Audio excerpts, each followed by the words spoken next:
and yeah, kept losing connectivity. I don't know why, I don't know how, but we're starting again, and yeah, let's be safe. Hopefully it actually works this time. Yeah. uh from the last stream we're going to be continuing. We had a comment which you won't be able to see now. It did Someone did comment a new front spoiler. So my answer to that question was I wasn't gonna invest too much in the pre-LCI M Sport spoiler, or M Sport bumper, should I say, because I am planning on changing up the bumper soon. Not too sure whether I want to go for an LCI M Sport or for the M3 style bumper, but that will be seen soon. Um, but yeah, I'm not gonna invest too much into this bumper right now. It is quite damaged. I am planning on repairing it before it either goes on sale or just keep it on hand if needed. But yeah, I'm just gonna keep this for now and get something done to the car really soon. Like I said, it's a live Q&A for this week. I think I also mentioned in a couple of minutes ago before this stream that I am planning on changing up the live stream schedule. It's not going to be every week. I think I'll leave it for every 2 weeks, and that way it'll give it a decent amount of spacing between each other, and it allows more time for you guys to actually get your questions as well as interact with the videos as well. um, I haven't really posted in about a month, and live streams and shorts have been all that I've been doing so far. um, Reason for that is I need you guys feedback to uh, give me ideas to make videos. What would you like to see? um, and I can do it to the best of my ability if the opportunity arises, if it's any business or companies to work with, or if it's any ideas that I want to try. Um, I do have something planned that I've been thinking about racking my brains with for like about the past couple of days, to do with the rear of the car. I'm not going to say much right now, but it is something that's been on my head, and I am trying to get that sorted out. uh, it's going to be something that you're going to guys enjoy, and yeah, so we're just going to leave it at that for now.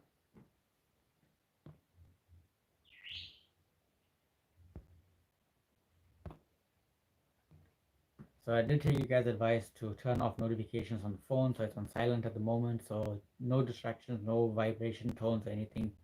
um, so that's there. I hopefully will be able to make these live streams a bit better and do like overlays and everything going forward. I have got some things planned, so if if all goes well, that's gonna happen. And every 2 weeks, the live stream should be quite good. So right now, we're just waiting to see if much people can come through, and we can take it from there.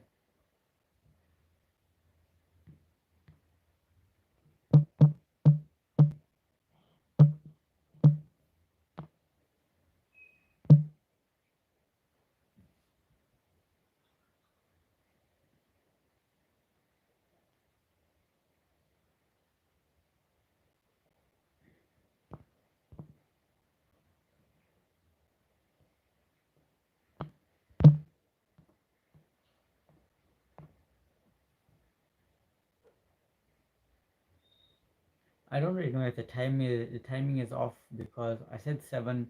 I don't know if I should actually start by 6.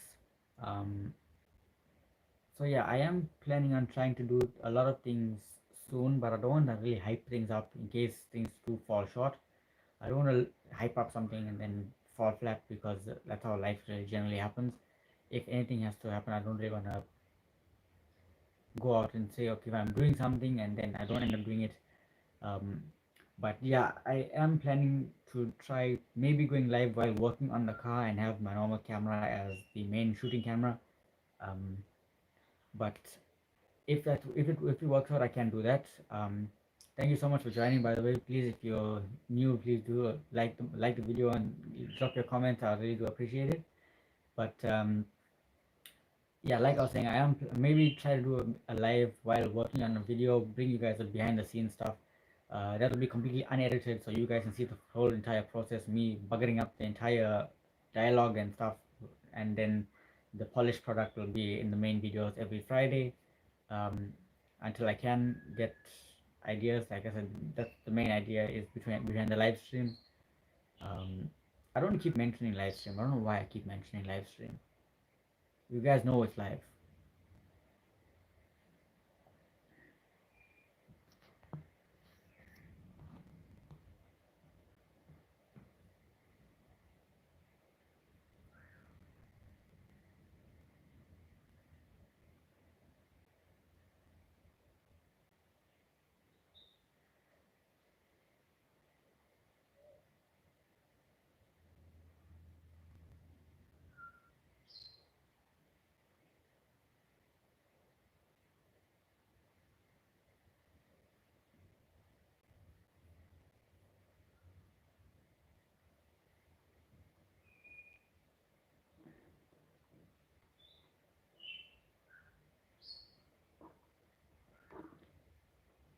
Don't mind me, I'm just bored. I'm just trying to play with the lighting to see how much better it actually. I think this looks better. Uh, yeah, the concept of this live stream this week is to get video ideas for the next coming weeks, the next coming projects. Like I do have something. I do have my own ideas coming for the rear of the car, so you guys can check that out. But I need other ideas. What you'd like to see, whether it's a short type video or in-depth review or tutorial or how to, whatever you want to see. That's the main idea.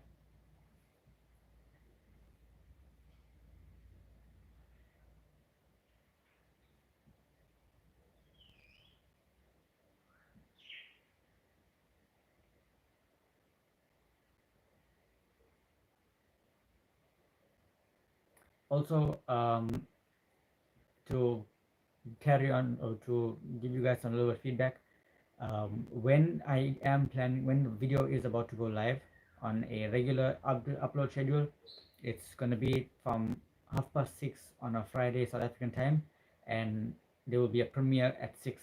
So instead of the videos being public at 6 o'clock, it's gonna go 6:30, and then we'll have a half an hour premiere. So we'll go live before the video comes on, and we can ask, we can discuss about the topic, so you guys can see before the video actually goes live.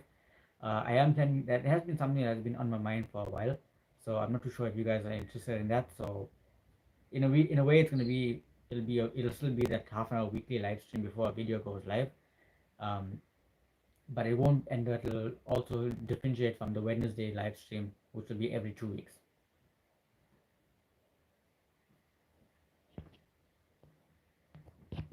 The I am thinking of making it the first week and the third week of the month. That'll give it the most consistent breaks.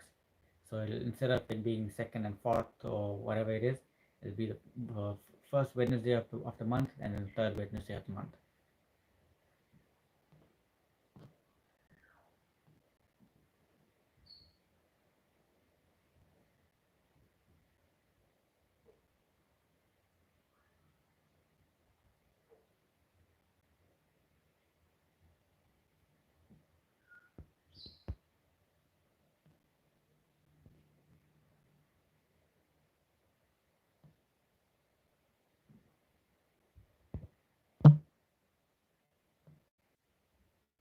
So I took a bit of an intermission there. I just needed to get some stuff taken care of because why not? It's zero viewers at the moment.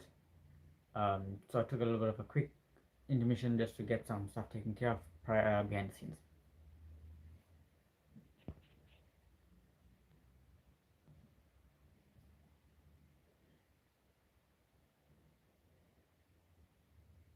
I'm gonna go try and do a stream as long as I can for like about, let's say, the first 30 minutes. If the reception isn't that great by 30 minutes, I'm gonna drop off and probably move over to Instagram Live if possible, if needed. Um, but yeah, I'm gonna keep this going for as long as I can, and hopefully you guys will enjoy the video, and hopefully things actually do work well.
I think I'm gonna try this without my glasses for a bit.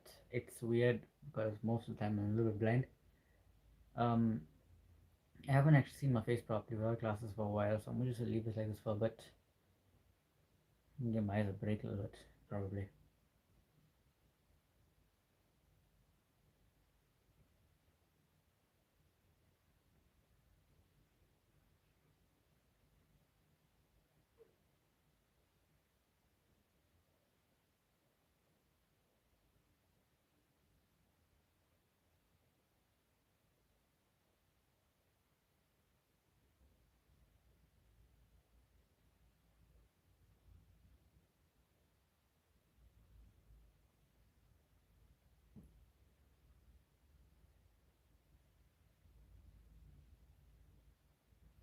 Thank you so much for joining. I don't know how well the if it's instant or not, but thank you so much for joining. I really do appreciate it.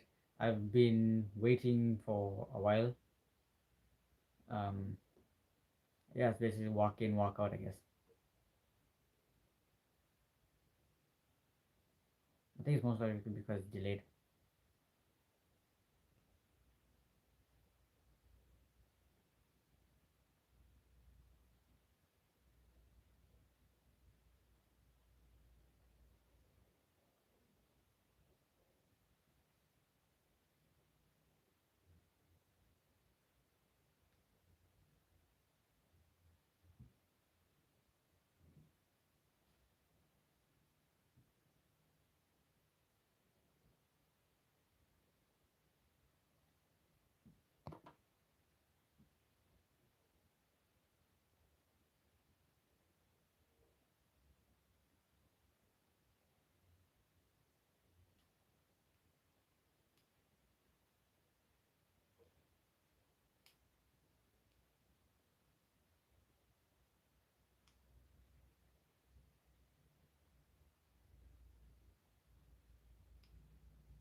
Okay, so it's been almost 25 minutes since I pressed live at 7.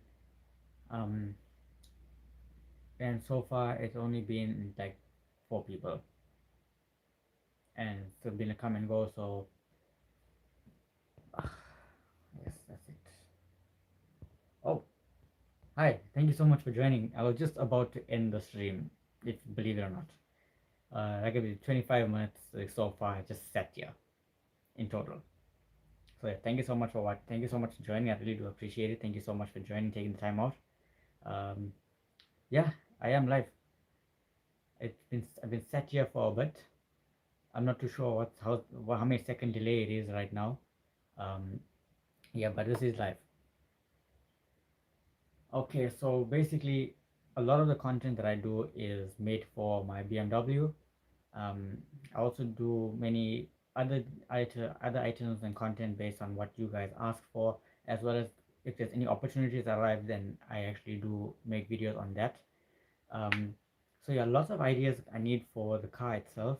What you guys would like to see. Um, in terms of other types of content, whether it's reviews or anything or product unboxings or whatever, I can also do that. Um, so currently, country I is South Africa, so it's +2 hour regular time or something like that. But I don't know how to describe it. But country is South Africa, so um, province of the city of Durban, country South Africa. So that's where I am currently. Been here all my life. So yeah, that's there. So yeah, most of the content that I do make is car related, whether it's upgrading, modifications, general maintenance. Also do auto detailing, so that's the cleaning aspect of it. Uh, Professional business that I do own, run, if you can say that.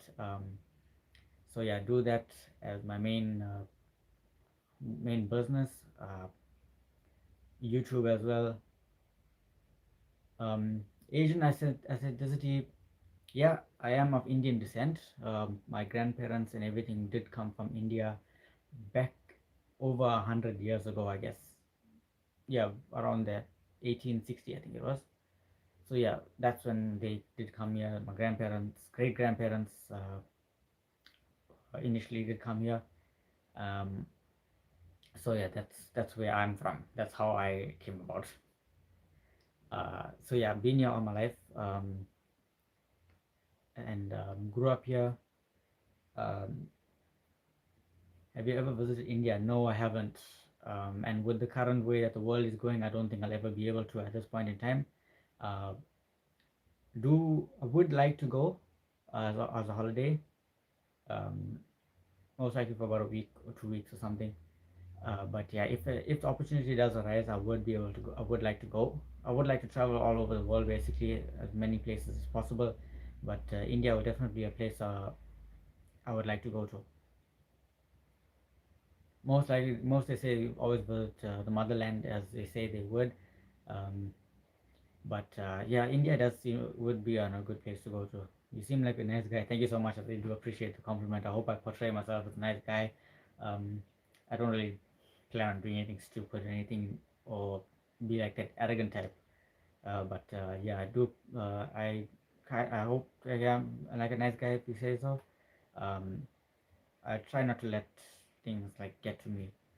Um, it's very hard for me to take a compliment as if you can actually figure that much out. Um, there was a time where I genuinely did say genuinely did say thank you for something, and someone actually commented saying try not to be cocky about it. Like you generally you're thanking someone for something, but and they come up with a comment like that. It always just crushes you and demotivates you. Um, what else do you do apart from making videos? Oh yeah, like I said, um, yeah, I'm getting lost for words here. I don't know why. Uh, I do have my own detailing company, so I do work on cars, cleaning them, valet or whatever you want to call it, paint corrections, polishing, ceramic coating, all that stuff. So that's what I do apart from making videos. Um, I try to do as much research as possible to give you guys information based on cars or based on any general knowledge that I'd like to portray, or if there's anything else that I can work on. That's what I like to do. I've always got like an inquisitive mind, so I like to try and keep myself occupied. I would love to watch the stream to roll my F30 video. Oh, sorry about that, man. I hope everything is good. Um, I hope you're okay. Like, I've been through your situation before with multiple other cars.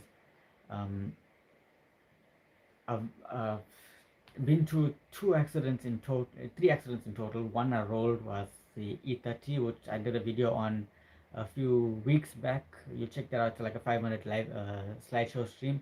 Um, I had an E90 335i, which got total. I was a passenger in that car. So yeah, that got total. and a F30, which was a courtesy vehicle through BMW. Um, um, so yeah, that was where the most amount of stuff actually happened. So yeah, I know exactly what you're coming from, what you're going through, and I always uh, shift out of that mindset that a vehicle will always be able to be replaced, a life isn't. So yeah, that's where my perspective is. When someone gives you a compliment, you should accept it because it's given, should not be rejected. Yeah, that's a that's something I have to work on because that's what they actually said to me before, and this was like I think about 5 or 6 years back. I just finished school that time. Um, no, I finished school about 8 years ago. So as I was still finding my feet in the real world, um, that's when things I generally said thank you to someone, and they just said don't get cocky about it. And I was like, okay, so whenever I actually do say thank you, it's either I feel like something is just wrong. Um, and ultimately that had an impact on the way I've been growing up and stuff. Uh, Generally, I just like to do things for people and not accept any compliments in return. Doesn't mean that I don't accept the compliments. I don't appreciate it or anything.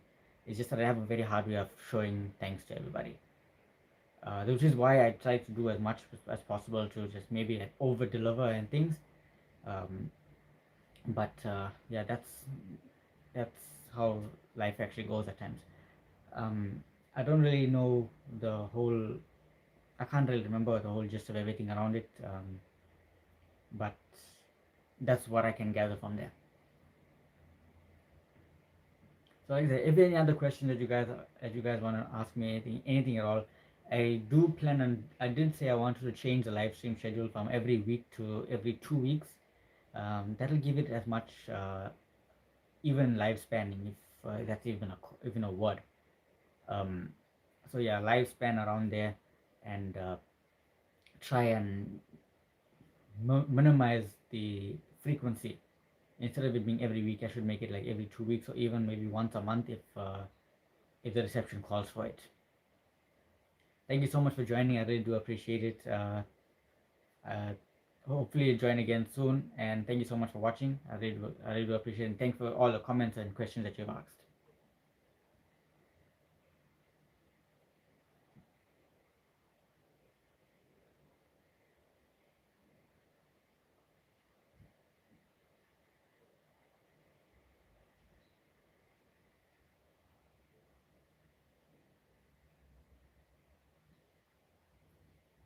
So yeah, thank you so much. So SM, believe your username was.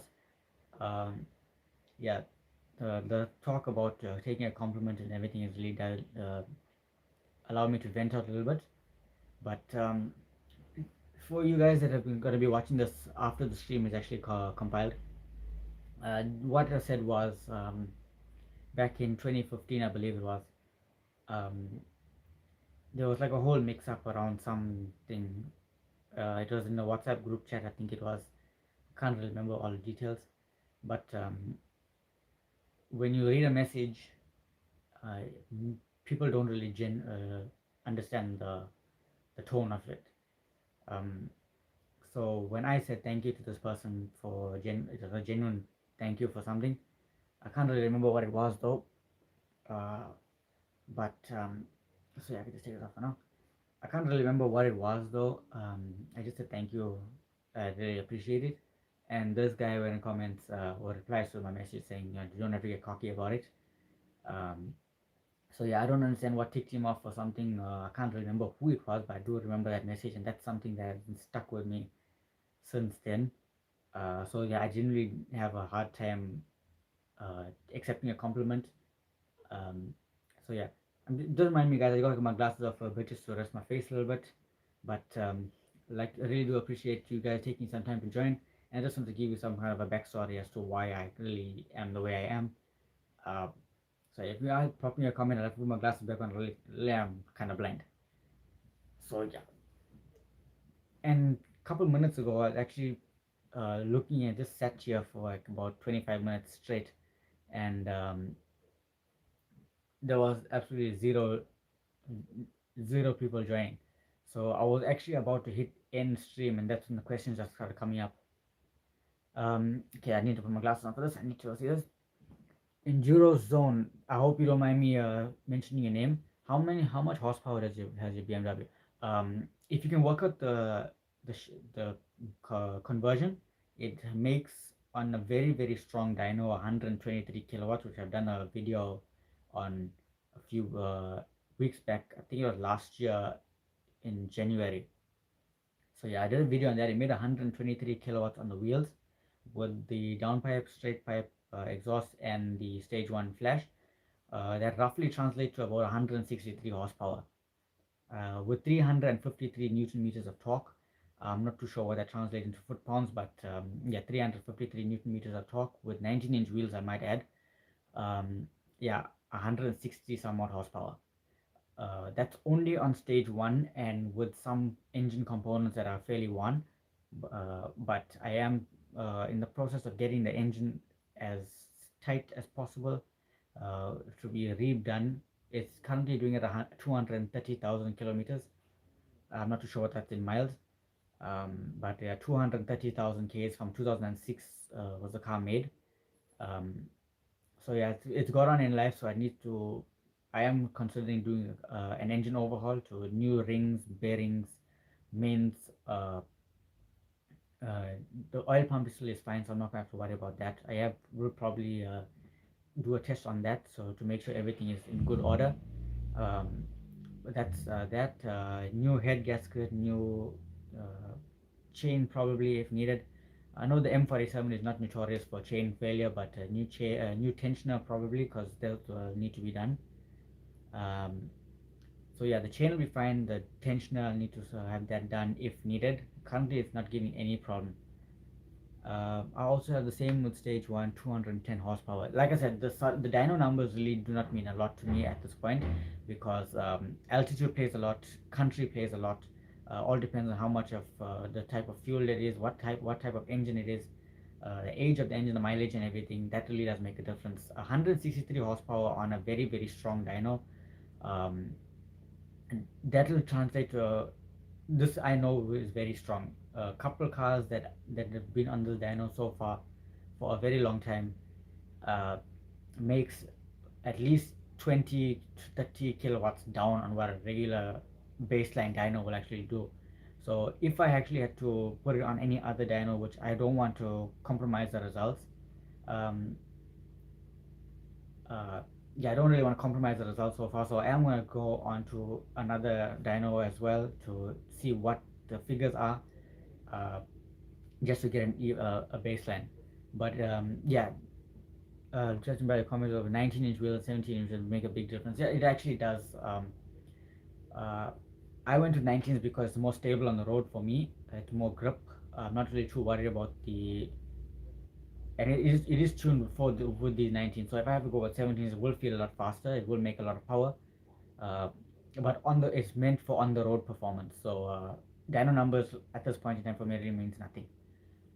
It's all about how the car actually feels on the road, how it handles on the road, and that's where every day, that's when it's actually used mostly. So I don't really take it on a drag strip. I don't really race the car, but yeah. Thank you so much for the question and the comments. I have the same color as yours. To be honest, silver really wasn't my end game plan for a car. It was available. It was worth the price, and it really just grew on me. So yeah, uh, comments as twins. So yeah, definitely. Um, if a little fun fact, the car actually did come with 17s. It was the M Sport 17-inch wheels with run flat tires. I think I ran that for about 5 months of owning the car, and then I switched over to 19s like the beginning of January in 2017. Yeah, 2017 when I went 19s, and I've been there ever since. I think I've been through uh, four sets of 19-inch wheels, rims itself, but and like about five sets of tires. I'm looking for a 335D to do a project. I would love to see that project. If you're doing it, if you got a channel, if you got if you're gonna do videos on it, I would love to see it. That's something that we never got in South Africa. So we only got two models of the diesels. We either had the 320D, like what I have now, or the 330D, and that's it basically. Um, there was more focus on the petrol model cars. We got the 320i, 323, 325, and 330, which was quite rare. You don't really see them that often, and the 335i. I am from South Africa, so yeah, I've been here all my life. We don't really get much. Most of our E90s, I think, were Germany built or Johannesburg built. Not really too sure, but I think it was Johannesburg built. Built in South Africa, so BMW South Africa built our E90s. Or I could be wrong in that it could have been German built. I know we made our F30s were quite few of the last ones.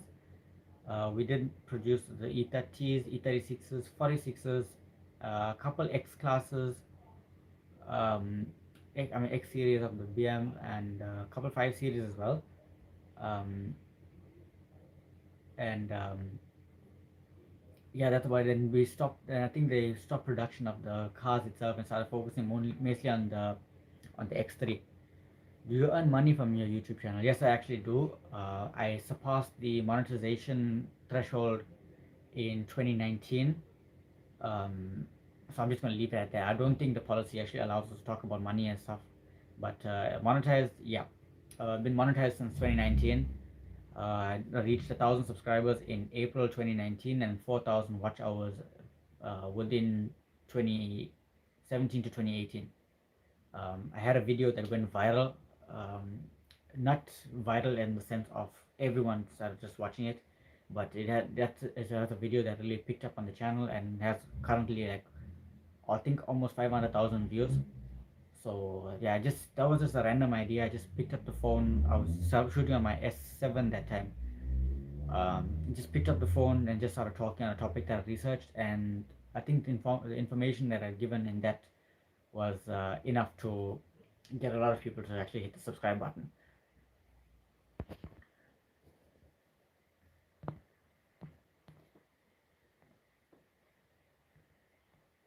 So the current situation with live streaming was just something I wanted to do offhand for a very long time. Um, I didn't know the requirements of live streaming, if there were any or anything like that such. So I just I think it was last week or the week before, I just picked up the phone, put the ring light on, press go live on Instagram, and then I went over to YouTube. It was, I think it was last week Tuesday, I'm not mistaken. And then so yeah, I just went from there and I started to try maybe a schedule for live streaming. So yeah, it was initially for 1 week at a time, but judging by the reception of it, I think every 2 weeks will be a better option. So while we're getting the more views to come through, I'm just going to handle some stuff offhand.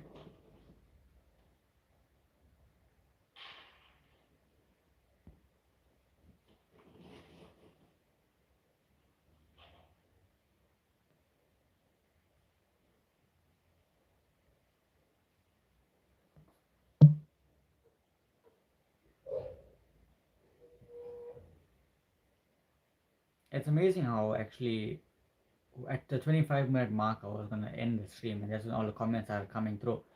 Um, I sat for 25 minutes without a single comment. So I think the live streams actually do work, but it's just the reception for it actually does take some time.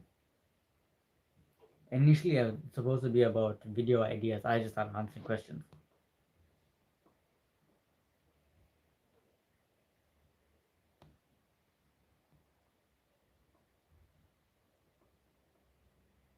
Thank you so much for joining. Thank you so much for coming through, taking the time off to watch some of the videos. I don't know if there's any delay in between the stream from when I'm actually saying anything to when you guys are actually watching this. So if you are watching this right now, please do leave a thumbs up. It really do mean a lot to me, and I also know the delay if there is any. So the video topic for today, I've been sitting like for about a week, not a week. I've been sitting for about 25 minutes prior to this answering questions with absolutely zero interaction. Um, Can you change the door handles without removing the pads? No. No, you cannot, because the door handle itself is actually plastic welded to the inside of the door. So you have to take the door pads off for getting that taken care of. The strange part is there is replacements, but you have to plastic weld that back or rivet it into place. There's replacements which are the plastic ones, or you can get like leather ones or rubberized ones, or you can go for the carbon fiber ones. I think you can get them online through these sites. All depends on how much shipping and everything it is. I know they're quite inexpensive, and most likely it's the passenger side. So yeah, you'll have to order that and remove the door pad, plastic de-weld it or cut them off and then restart. Also, my cup holders are stuck. There's an actual gear inside the cup holder, so you'll need to pry it open, undo that, and take it off. The With it being stuck, it's probably stuck in the closed position. You'll need to push it in and probably leave it out with a screwdriver. The actual push mechanism on the inside is what is the common failure inside the cup holder. Um, my passenger side cup holder works properly, but my driver side actually gives a problem. Don't really use them that often, so me just having to have it like force open, it really doesn't make a difference to me. But yeah, cup holders, the common failure in the E90, it needs to be sorted out. That's I think I fixed mine in like the first month of owning the car in 2016. Never really bothered about it. It's either I have it opened up the whole time or I have it closed the whole time. And if I need it, just and it pops out enough to pull it out, that's enough. Okay, we have another viewer. Thank you so much for joining. Also, leave your questions down below. I don't know why I like go dizzy a little bit times and start losing momentum when I'm talking. If I am talking a bit too fast, I do apologize. It's just my nature of doing that. Um, but I am trying to work on my speech class things, so I'm not uh, just blurting out things without making any sense. And also don't want to sound like too slow at the same time, then they make me sound like I don't know if there's something wrong with me or not. Um, yeah, here we go again.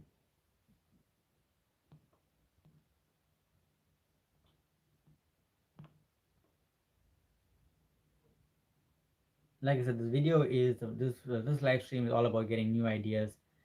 Uh, So yeah, if any ideas that any videos, topics that you want to see me do for the car, let me know in the comment section. Leave your comments over here. I'll be more than happy to answer them and maybe do the video if the idea is actually worth it.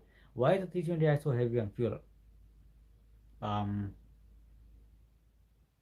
I don't know how to answer that. I do not genuinely do not know how to answer that. Um, I had a 320i which was very light on fuel, mostly because I used to do long distance driving. Um, uh, what really was on heavy on fuel was the 323. That was what we had in 2015 going on to 2016. That was utter madness. It is actually heavier than the 335 than the both the 335s that we had. Um, and as far as the 320i is concerned, I'm not too sure why some guys say it's heavy on fuel, some say it's light, some say it's not. It's subjective. It all depends on how heavy your foot is, I guess. Um, Bear in mind, it's a 2 liter naturally aspirated car. It's not meant to be performance oriented. It's meant to be a nice luxury cruiser, light on fuel on a long run. Yeah, it will be heavy on the inner runs, but yeah, light on fuel on the long run. Because I used to average about 300 kilometers a day, uh, and it'll last for like about a quarter tank for 300 k's, and that was excellent. And I used to travel uh, runs 300 like 300 kilometers a day for months on end. Um, Durban to Balito to Toti, back Durban, back home on a daily basis, and it never gave me any problems. I never had any issues with it. So yeah, I guess it's all subjective. As far as I don't even want to talk about the diesel in terms of that, because that's just a different ball game altogether.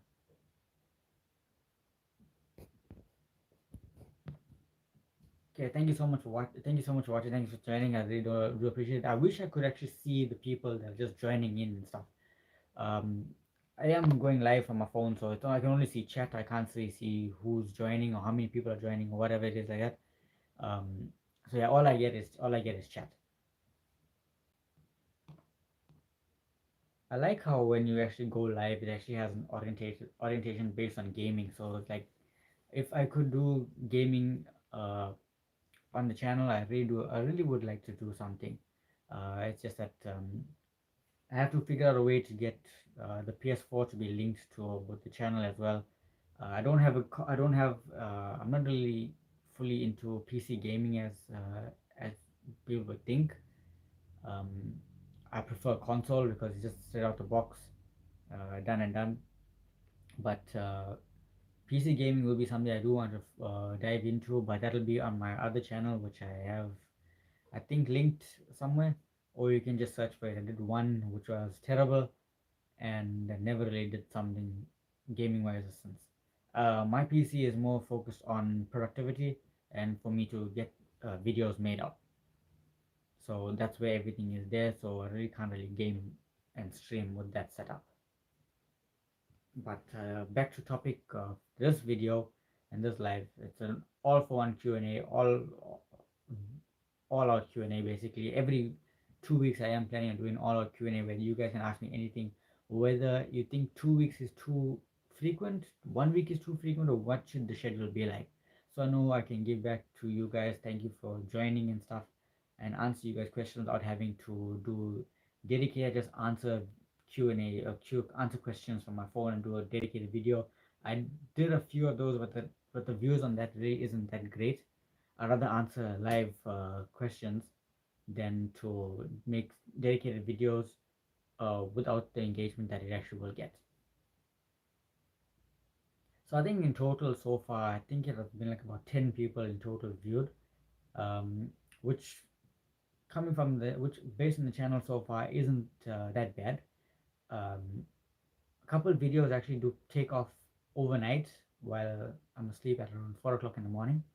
I think that's when most of my videos actually are shown. Um, but I'm looking at the stats and stuff. 28% of my subscribers and viewers come from the United States. 26% comes from the United Kingdom.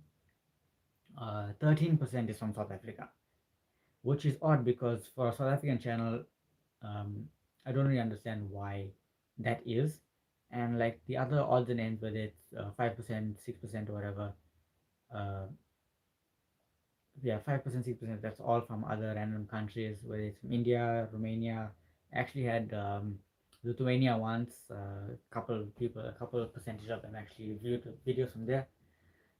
Does sport mode take more fuel? Um, it The sport mode, all it does is it just tightens up the gear shifts, tightens up the, if it's an F series, it just tightens up the chassis based on what you set it. Tightens up the drivetrain, it makes the steering a bit more heavier. On the F series, it makes the accelerator a bit more responsive. In terms of fuel usage, yeah, it does increase the fuel consumption just a little bit because the throttle body is opening up a bit more frequently. Um, but on the E90's sport mode, for all I noticed so far from owning my car is it just holds the gear and changes the ratios on the solenoids. In terms of fuel consumption, because it's holding up in that gear for a little bit more, yeah, your fuel consumption will be a little bit increased, but that's about it. You can control it by shifting into manual, or you can control it by changing the settings on your iDrive if it's an F series. But sport mode just generally makes a little bit more fuel. Otherwise, not really that much.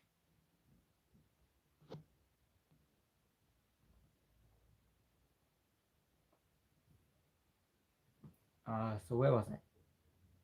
I forget.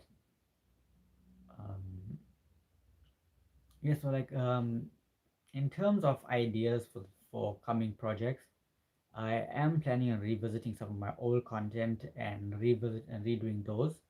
I did 5 things I liked about my E90, 5 things I hate about my E90.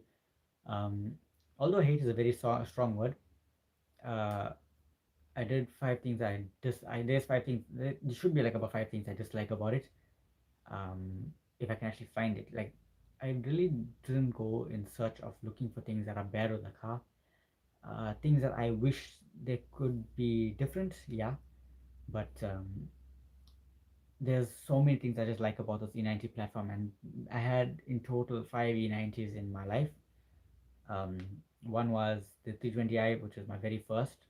Then I went over to a 323, also 6-speed automatic. Traded that for my 2010 N55 335i. That was accident damage was totaled. Then I got my 320D. Had this car since for about 5 years now. Loved every minute of driving it. Um, and then just recently, I think it was a few weeks back, I had an E90 325i. This was a 6-speed manual. It was a 2011 LCI model. Um, Got to know a lot about the car, worked on the car for a bit, and that was just ultimately sold a few weeks back. Um, so yeah, I think I had five E90s in total. Worked on a lot of them for customers' cars. Uh, but Yeah, there's absolutely nothing about an E90 that I would change apart from the things that I've done so far. It's gonna be, I think it's a bit hard for me to go back to a non-modified stock E90, but there's always challenges, always things to learn about it, and always constantly learning about the car, what can break, what can't break, what modifications are good, what items to change, and stuff like that. General maintenance and everything I've done. I haven't really done any videos on it, but because there's so much general maintenance content around, and if I put my spin on it, it will be competing against those videos that have been out for years.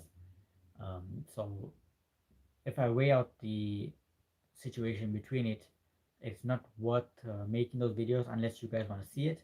Uh, so yeah, that's there. Um, yeah, we do have the F30 as well. It's a 335i N55 8-speed auto, with the M performance power kit and everything. Okay, how does traction control work? How the traction control works is all through your wheel speed sensors. There's one speed sensor at the back of the car on your rear wheel.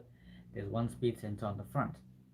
Um, what that does is how it works is it'll detect the speed. If your speed is constantly in at a constant speed, basically, if your front wheel are turning at a different speed at one speed and your rear wheels are turning at the same speed, your traction is fine. There won't be any power cutoff. But if the vehicle or the speed sensors pick up that there's a slip, or that the rear wheels are spinning faster than your front wheels, that's when the traction control kicks in, and it'll cut the power to the rear. It'll cut the power to the engine. Either way, it'll cut the injectors or cut the ignition, or it'll cut the fuel basically, so that it doesn't constantly spin those wheels, and that'll actually stop. That's how it actually stops power to go to the rear wheels.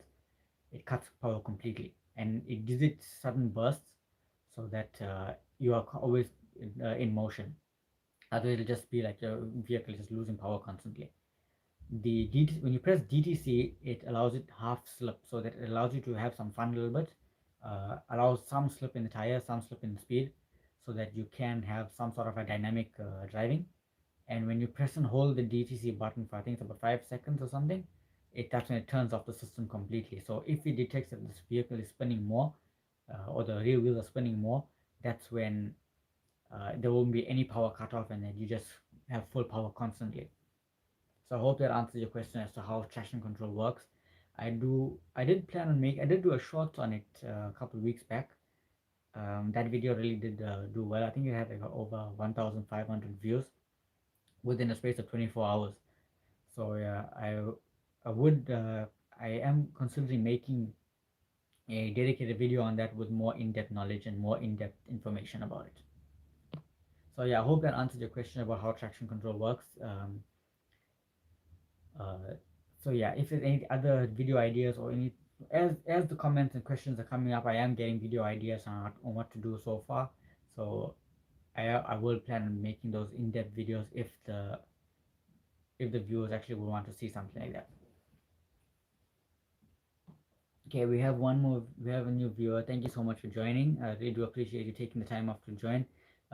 So many people have joined in so far. I have not one thumbs up as yet. So if you could please leave a thumbs up on this live stream, it really does mean a lot for a small channel like mine to get as much interaction as possible. um, the more likes and more thumbs up we get as a small channel, the more my videos are recommended in everyone's feed, and that'll actually give, if the video is actually doing well, that's when more people can actually view it. But if the thumbs up or interactions isn't that great, then it really won't help the channel as such to get those views out. So the more thumbs up we actually get, um, the better it is for me as a small channel to get my name out there to actually grow as the channel goes.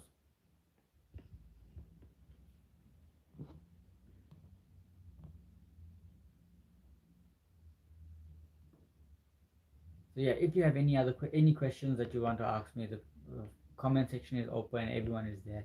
Also, I did enable super chat. I think it was a few days ago. So a super chat also works. I'm not too sure how it works though, but like I said, I'm new to the whole streaming game, so I am planning on doing this every few weeks. Initially, I thought every week will be great, but I don't want to make it too frequent. So like it, um, I don't want to make it too frequent because then it'll be like too annoying for you guys to say I'm always going live. So I'm thinking every 2 weeks will be a good timeline. Question: how do you identify run flats if you have 18-inch M Sport on the tire itself? It should say RFT. That will be a run flat marking. Um, Also, run flats are generally a more harder compound. It's more sturdy. The sidewalls are thicker in terms of the actual production of the tire. But generally speaking, from the tires that I had before, I had Bridgestone Potenza run flats, 17-inch, and it had an RFT on the sidewall. So that's how you know it's a run flat. Uh, Ever since January 2017, I have switched to normal driving tires. Never looked back. I don't feel the need to run flats. I don't want to run flats, mostly because it's more harder of a ride. It's the harder structure of the tires, so it's more robust in terms of resisting punctures.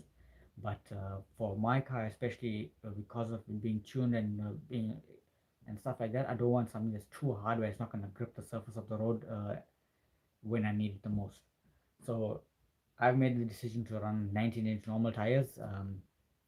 Also, the 17-inch run flats were like I think about 3,000 rand a tire. For that, I can get two normal 19-inch.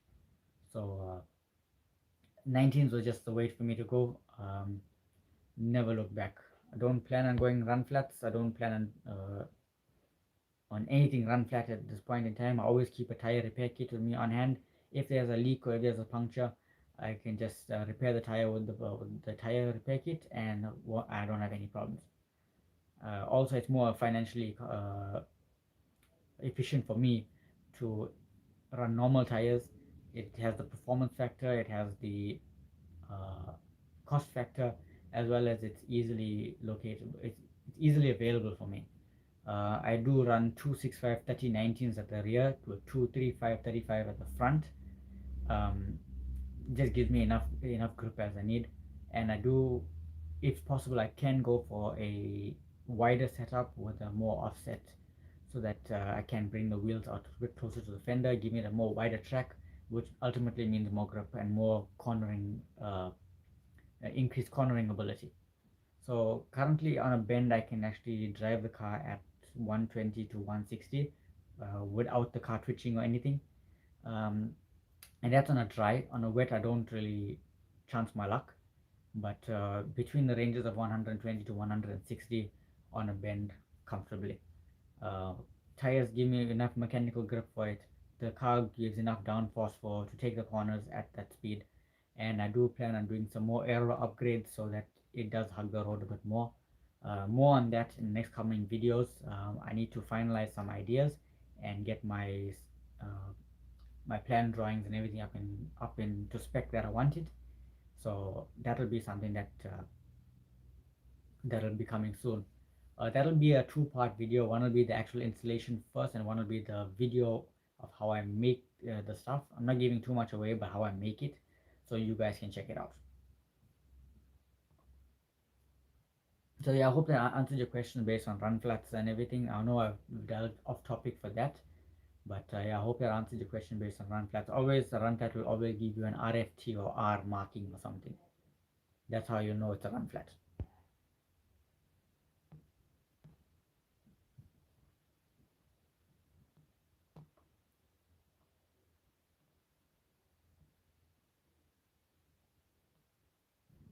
So yeah, if you have any other questions, do drop them in the comment section down below. I'm more than happy to answer the questions. Ultimately, more engagement on the live actually really does help me. I think I've answered a good couple of questions so far.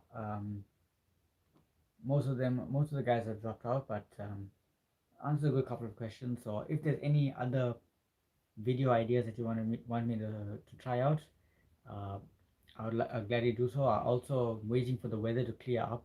Then I can do my two-part exterior and interior detailing segment. The first is going to be how I wash and detail the outside of my car, and secondly is how I clean the entire interior. Um, so far, the interior is not that bad, but it could do with some work, which is why I have my new toys, which you've seen on the channel before. Um, yeah, I have the new steam cleaner and I have my new extractor vacuum, which I've done a video on prior to this. So I'll be using those in the next coming videos. Question: my remote doesn't respond to the car but works perfectly manually. Cannot lock and unlock with the remote. Um, Most likely it's a module. Um, I would definitely diagnose the entire CAS module first. Um, Programming the key will basically just respond to the reader, but the locking and unlocking, maybe there could be fuses that could be damaged, wrong amperage of fuses. It could be the module itself on the car that needs to be changed. Um, like there's a receiver on in your CAS module that needs to be either recoded to the car or resynced. Um, I had an issue before where it lost key synchronization with the key, so it didn't want to start the car. That was before, whereas when the car was in for repairs. But to lock and unlock, it's definitely sounds to me like a receiver problem. If it's just working manually, then that's fine. But in terms of locking and unlocking with the key, it's definitely module related. Judging by from stuff that I've experienced in the past, and um yeah, stuff that I've experienced in the past as well, some other research I've done through some online forums, it has to definitely do something with the alarm or the CAS module. That's the only other thing that I could think about at this point in time. If like I said, you need to get it probably on BMW's diagnostic software. They can go through all of the modules and find maybe something, or probably pull the entire module out and see maybe there's something that's physically damaged within the module or on the board itself.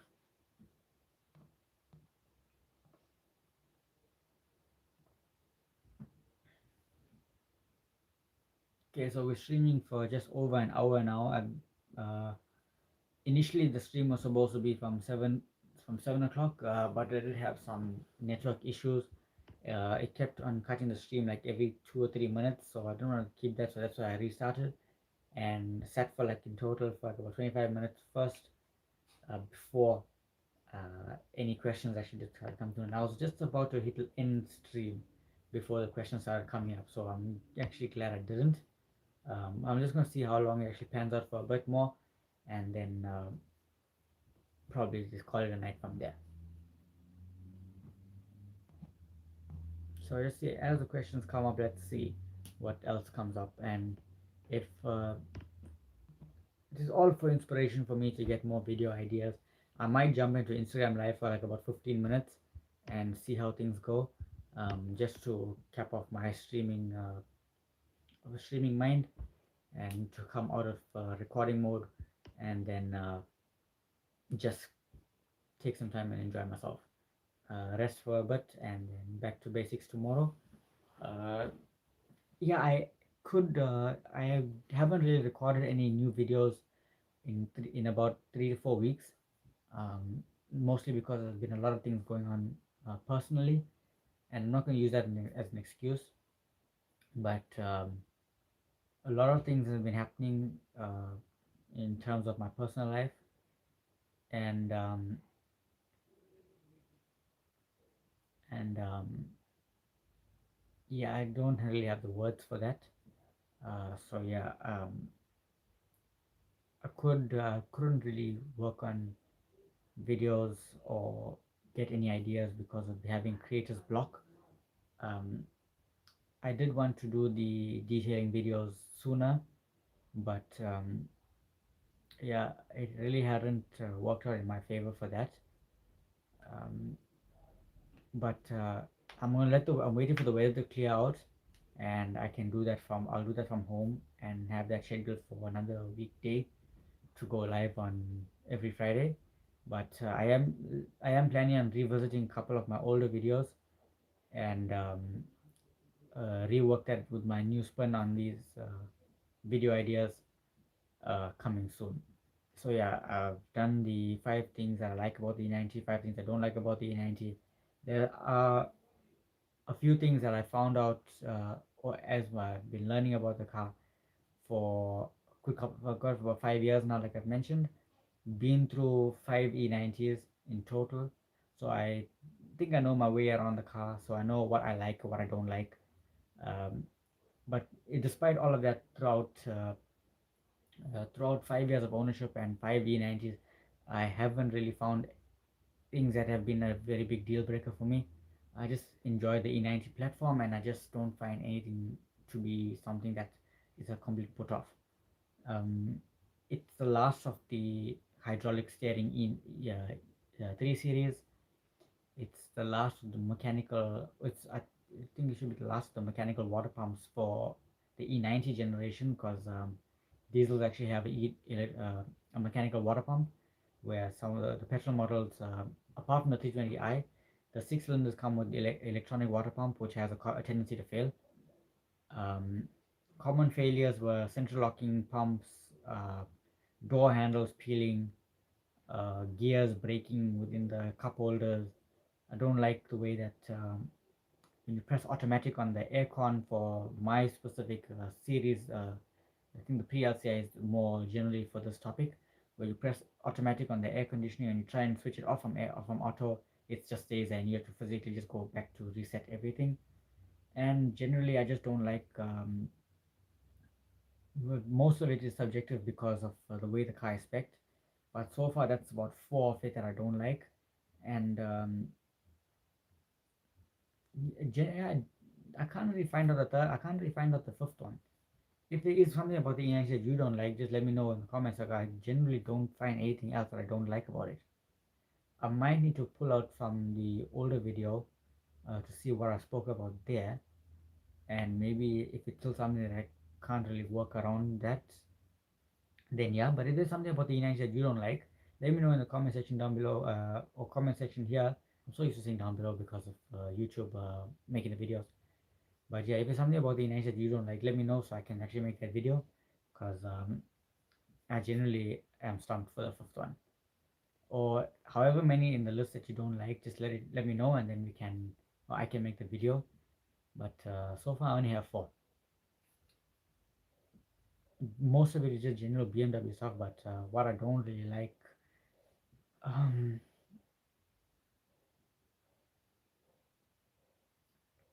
it's a tough one. It's tough because yeah, I mean, generally it's things that can be overlooked. Um, how did you wrap your car? Okay, a question. How did you wrap your car? I did a stencil on the car. I did a sketch basically. I took an E90 drawing, and I blotted out. I just worked it on some shapes and everything, and then I actually put that into a bigger scale and eyeballed it on the car using some masking tape as a stencil. Um, Placed that down onto the vinyl with actually plastic sheets, plastic packets. Got that to take the shape of with the masking tape, shape of the shape that's done on the car, and then I transferred it onto the vinyl, cut it out by hand using a metal ruler and blade, and started laying from one side.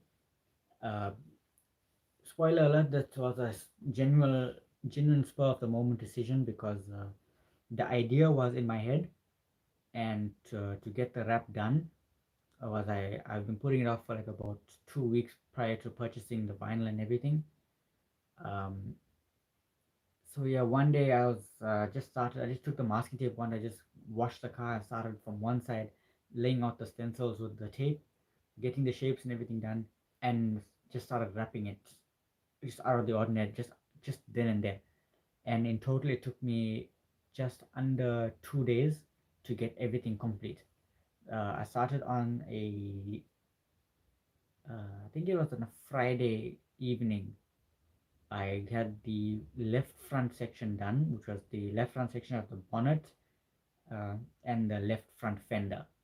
And then the entire course of the entire, I think it was Saturday or something. Um, yeah, entire course of that day, I had no prior appointments or anything during that time. So I set in the entire side, the entire weekend or whatever it was, to get the wrap done, which I did the entire left hand side from scratch, and then I mirrored it onto the right hand side. So whatever stencils I used for the left, I did on the right.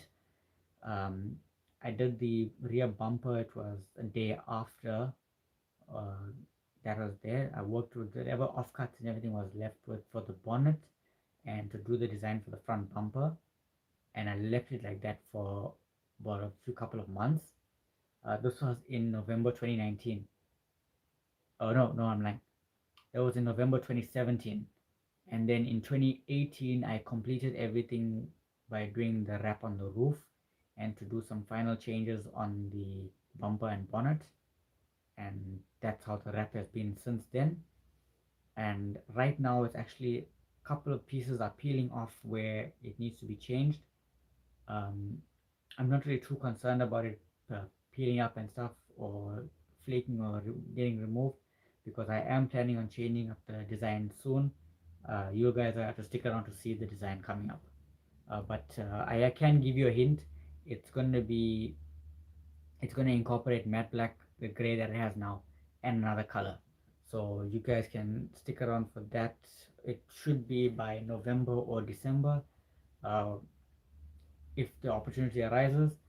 Um, I do want to change up the front end to go for an LCI bonnet and LCI M3 style bumper. Um, so yeah, that's the ultimate idea for the front end, and then I can get that painted up, and then I can do the wrap properly. Because otherwise, I'd just be wasting vinyl. So yeah, I hope that answers your question. I went on for a good couple of minutes just answering that, and so yeah, if there's any other questions that you do have, please do let me know. Please drop them in the comment section or where it is. Um, yeah, I'll be more than happy to answer anything. Also, I did something that I didn't think I was gonna do ever. What brand vinyl did you use? I actually used a no-name brand vinyl, but the company that I did purchase it from said it can last up to 3 to 4 years, which is generally the lifespan it is now because now I can see it's actually starting to deteriorate and peel up. So it really isn't a name brand, but it is a local in-house company brand.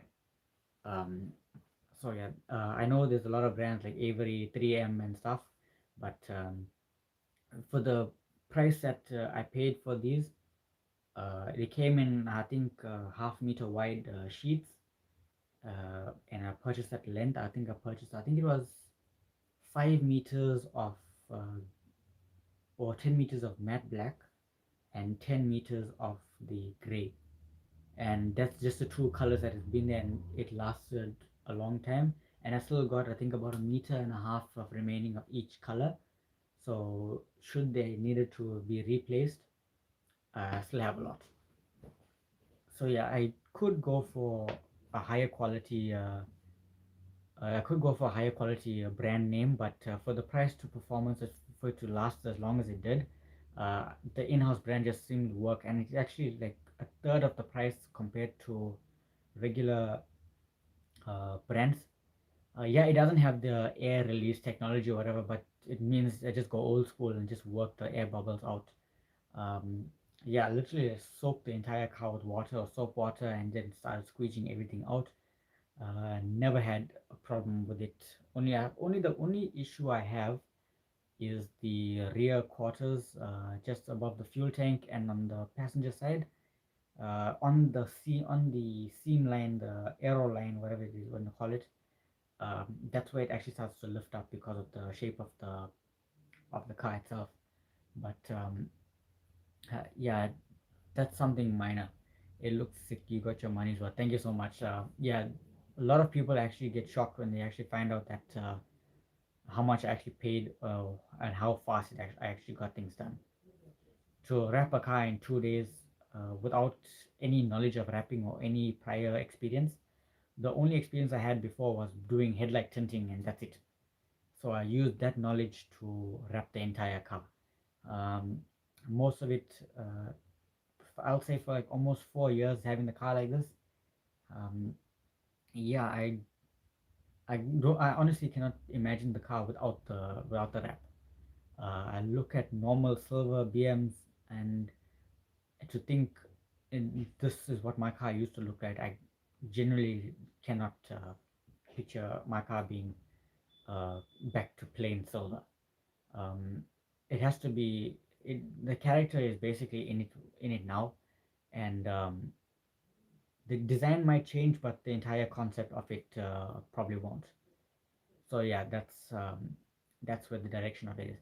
Uh, Even if I do have to get a newer vehicle, a newer E90, or I am thinking E93, just to delve into the convertible market and to the convertible lifestyle. But I haven't. I don't want to go into E92, mostly because if you think E92, you're just thinking generally M3, and that's something I don't want to delve into. I haven't, as much as I know, as much knowledge as I can, I have on BMW, and most of it out of my own experiences. I haven't really driven an M car or an E36. That's something that is on my bucket list. I do want to drive one of these, even if it is just for a normal cruise. Yeah, so just to experience what the differences are compared to the normal 3 Series for myself. Lots of people will tell me about the M dynamics. A lot of people will tell me about the M suspension, but I want to experience it for myself to see the differences and where I can improve on in terms of modifications to get it as close to M style driving, M performance basically, without having to go to a proper M car. Um, I think my personal opinion, if I'm going to a proper M car, it's like already having everything done for me, um, and then doing modifications based on that, just a different ball game. But where I enjoy the regular 3 Series, it's normal. It's basically like a normal car. There's nothing intimidating about it. There's nothing too over the top about it, and it's just something that I genuinely enjoy. But my ultimate will be an E93 335i. I do want to get one of those. That is ultimately what I want.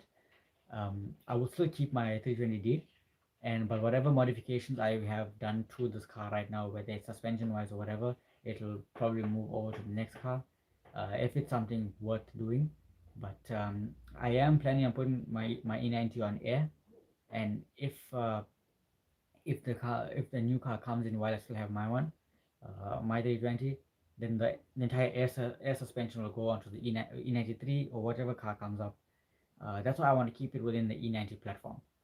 Um, and then I'll probably put my T20D on coilovers or something, just to have that more of a stable drive, and that'll be used every day as I do now.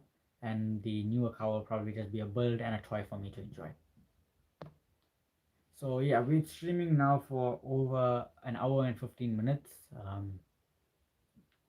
Still answering questions and everything. So if you are enjoying it, please leave a thumbs up. It really does mean a lot to me.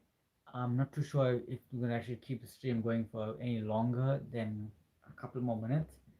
Um, but yeah, if the reception is actually good, then I'll probably keep going. But most likely it'll be time for me to call it a night. Uh,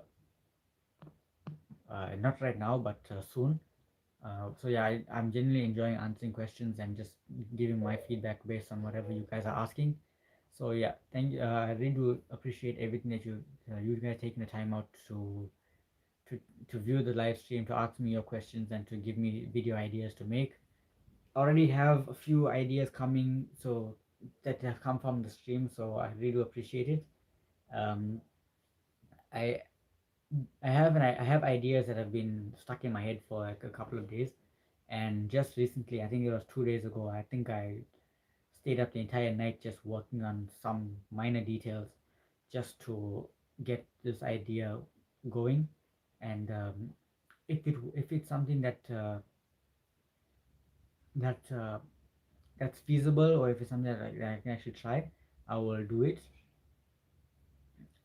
So yeah, that's definitely something I want to try out.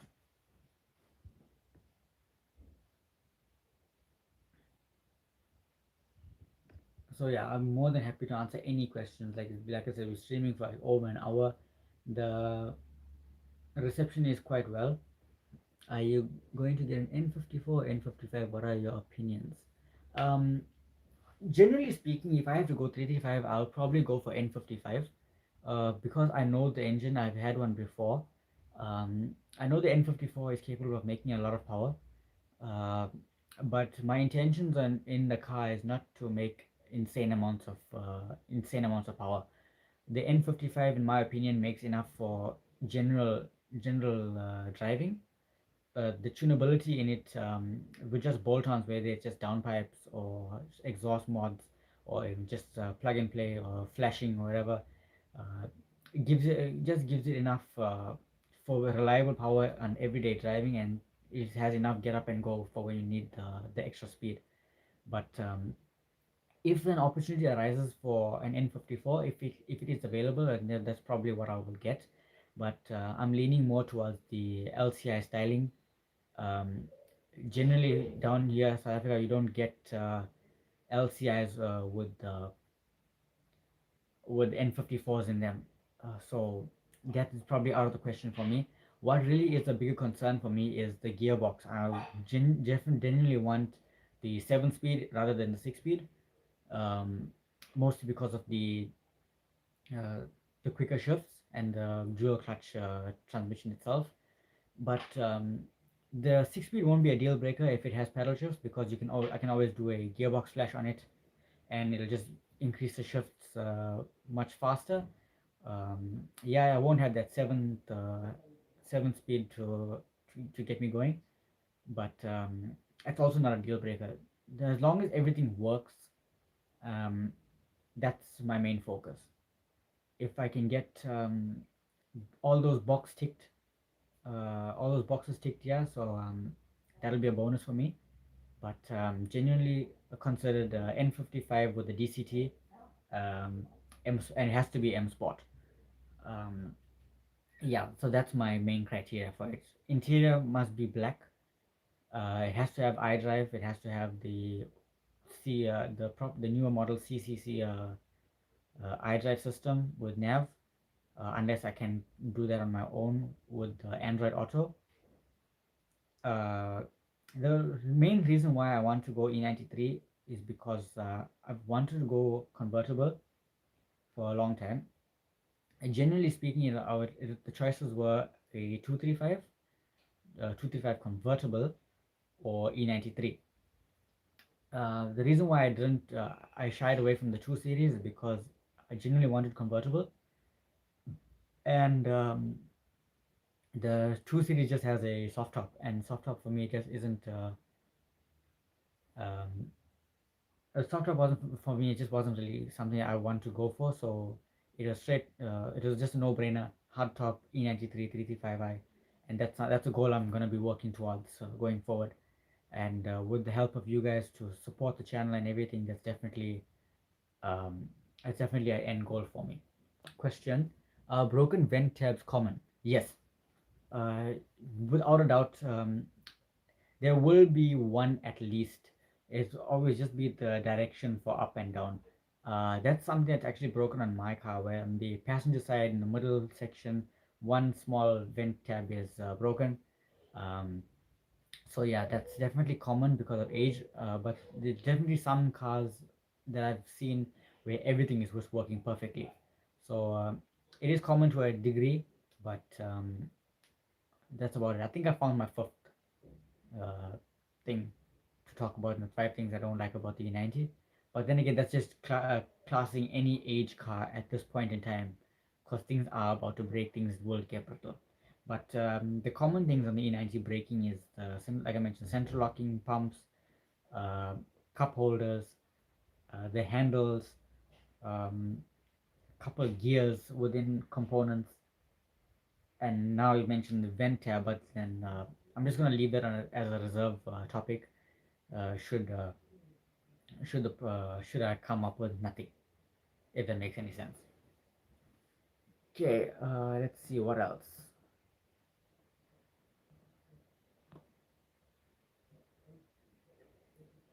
Yeah,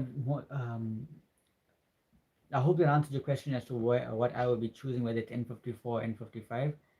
Um, I have seen a lot of high performance cars, high performance builds, and everything, but that's not really where I would want to categorize myself in terms of a build. But if he does come up with an opportunity to do so, I would like to do a complete engine overhaul first, with new rings, bearings, engine maintenance, gaskets, seals, and everything first, before having to go and increase the power. I want to make sure that the engine is able to handle everything without breaking anything first, then put it to its paces. I used Febreze sticks to adjust my vents after the tabs broke. Oh my. Okay, that's the first I've seen. That's the first time I'm seeing that. The direction for me personally, the direction left and right is still working fine, but it's just the up and down on the passenger side for the first one. The direction part actually works perfectly, but above the direction knob, that's where it's damaged. So I just use my finger and just change the direction by hand. But this is the first time I've seen Febreze sticks to adjust the vents. That's definitely a first, and um, I haven't really seen that before. So it's a good improvisation, I guess, to get that to work. Um, Relatively, I think we can. I think because the parts being so easily available right now, because of the age of the car, I think you can get them new, or you can get them secondhand, or through a scrapyard, or a pick and pull, or whatever it is you guys have. So yeah, that's definitely an option that you can use. Um, and also general things like buttons and everything. I'm sure you can just get them relatively easily now. I know there was a good friend of mine who lives in Belgium. He said a couple of years back, if there's anything that I need in terms of buttons, or for like if the icons and everything are just peeling out, he can just get them relatively cheap and just send them out to me. So yeah, I do appreciate people like him. I don't really ask for anything, but if it is available, why not? In terms of general reliability about it, everything on my car still works interior wise. I haven't really to change anything. Mm, there is another thing that I just realized, and that I've seen on a couple of on the E90 groups that I am on, where the rear window clip, where the window actually sits in, that gives way and it comes off the cable for the window channeling, and that will cause everything to get tangled up. So another thing about common failures on the E90 is the window mechanisms and the motors. So yeah, sometimes because of age and how frequently the motors are used, how often the windows are open and closed, um, the motors will generally just give out, and you'll have to detach the entire motor or the window off and close it up manually by either propping it up with some piece of wood or whatever it is to hold it up in place, just so the window just is able to close or open up if you want. But the to get a replacement motor or mechanism is absolutely easily available right now in terms of from where I am, and I can get it quite easily. So I'm not too worried about that. Does the car warm up on a cold start? Mm, I'm not too sure if you mean by higher idle, but for the diesel, my car especially doesn't have any high idle like the newer models, but it warms up in terms of to an extent. I think the coolant temperature picks up like about 20 degrees within the first 10 minutes. So yeah, it does warm up, but it's not something where it's at operating temperature. So I just cruise around, get it to about 60 to 70 degrees coolant temperature, and that's how you know it's operating temperature for that.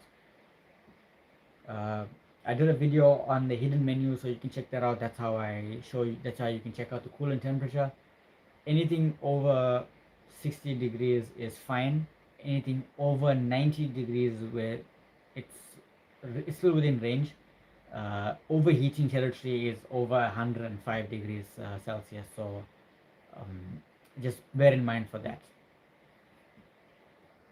In terms of warming up, it's getting close to summer now, so heater is not a very big concern for me.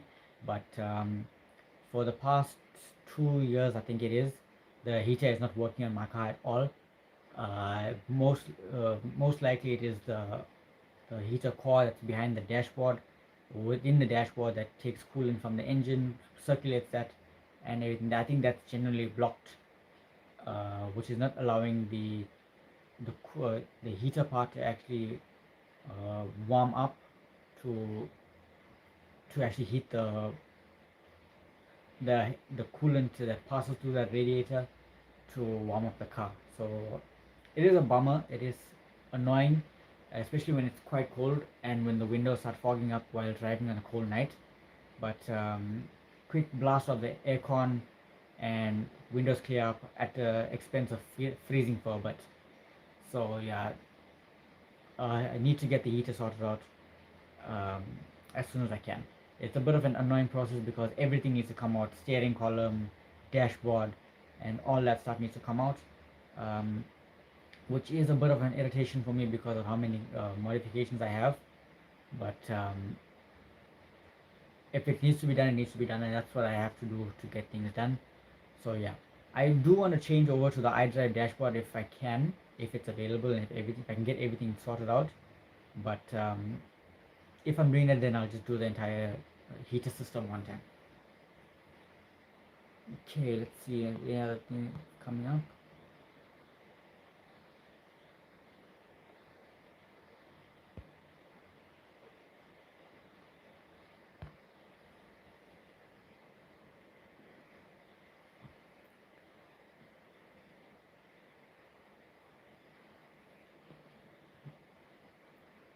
So yeah, I hope that answers the questions based on those so far.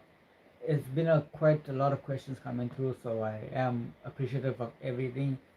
Um, like I said, I wish I could see how many people are still joining, how many people are actually commenting at the same time. But right now, all I have is chat, so that's all I have. Right now, it's streaming for over an hour and a half, so the reception is quite well, and I hope you guys are enjoying it. If you are, give it a thumbs up. Um, it really does help smaller channels like mine to grow, to allow for videos to be in the recommended feed. It allows um, for more of my videos to come up and for my channel to get recommended for you guys to watch. So the more interactions I have, the better. I'm not too sure how many people have been watching in total. I think I'll see that once the stream ends, and I'll probably go to Instagram live like about 15 minutes after this, just to come out of recording mode and out of streaming mode. Um, just so I can wind down and everything before I call it a night and ultimately get ready for tomorrow.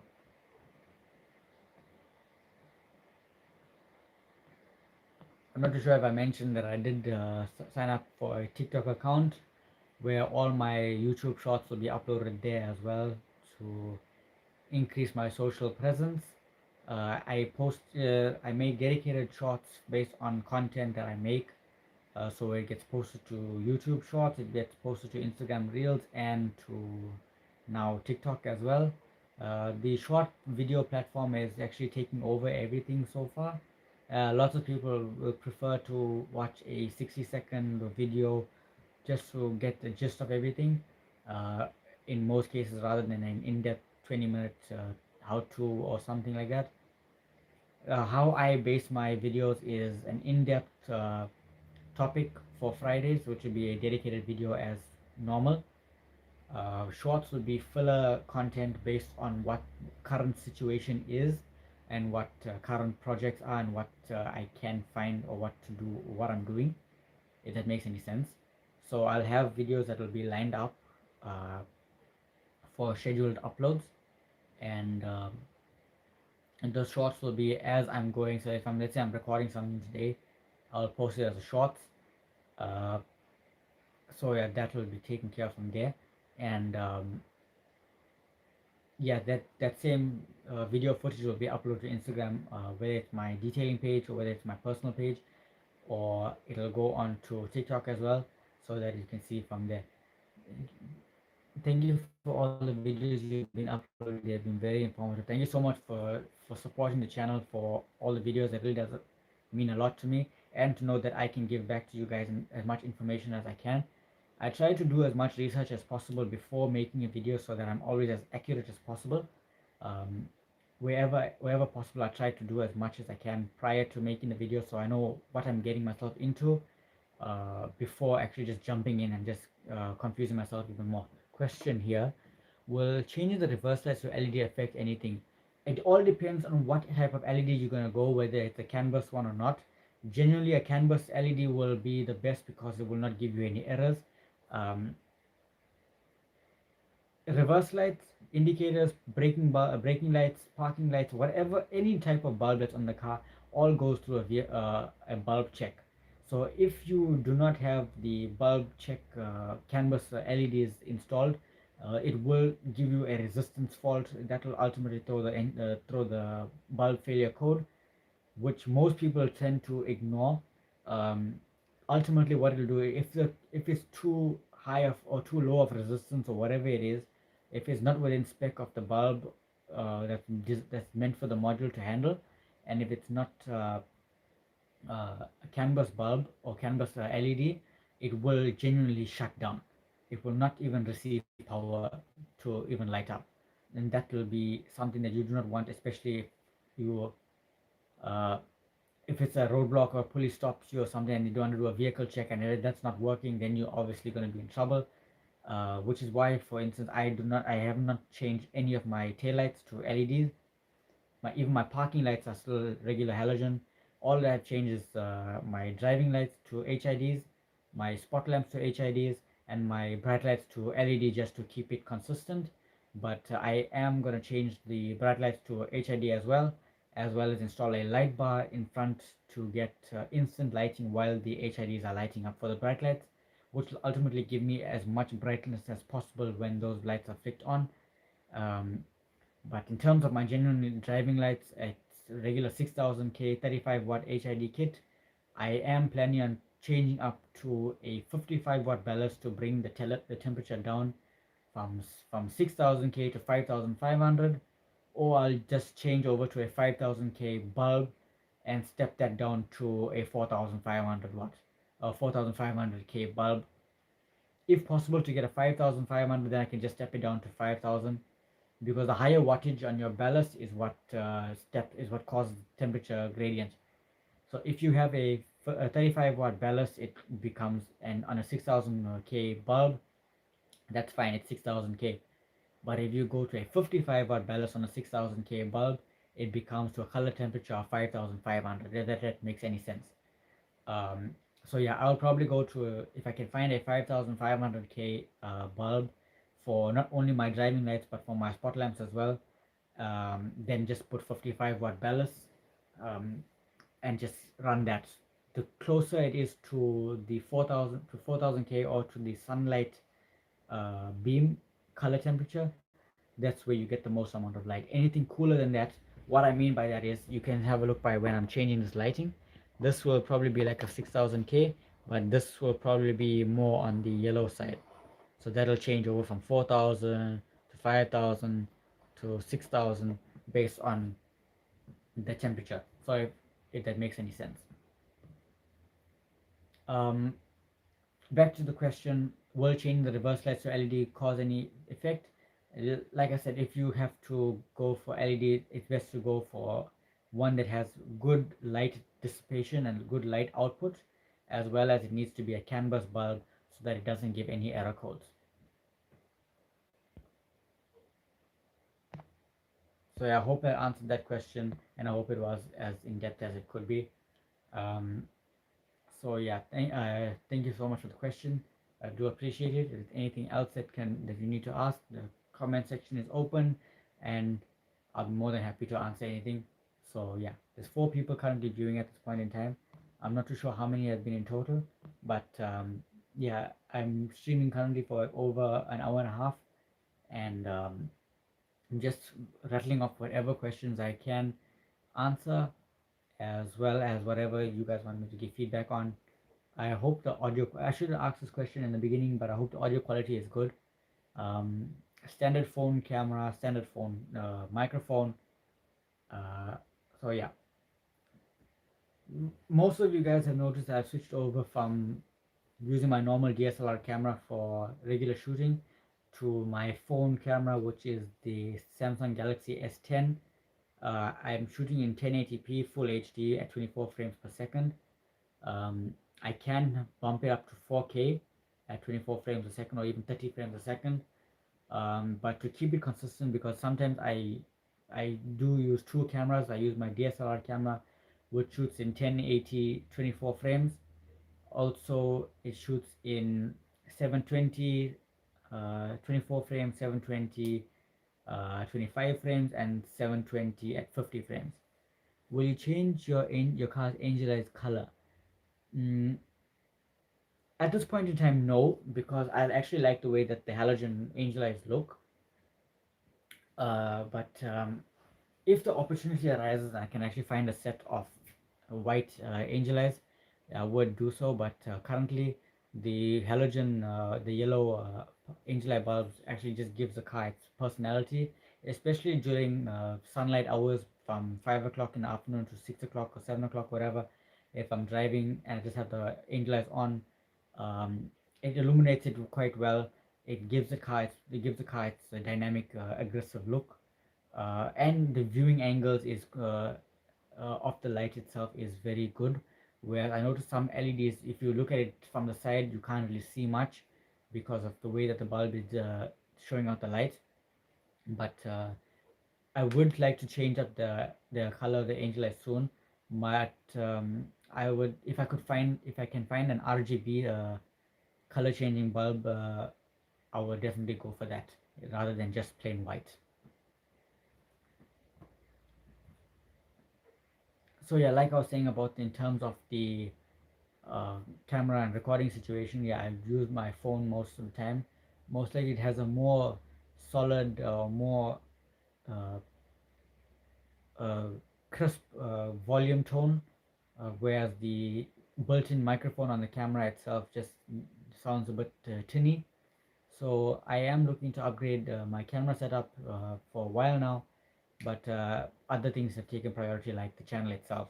So I think I'm the only YouTuber that's still using his original camera setup from the time he started, and I've been doing YouTube for like almost 3 years constantly.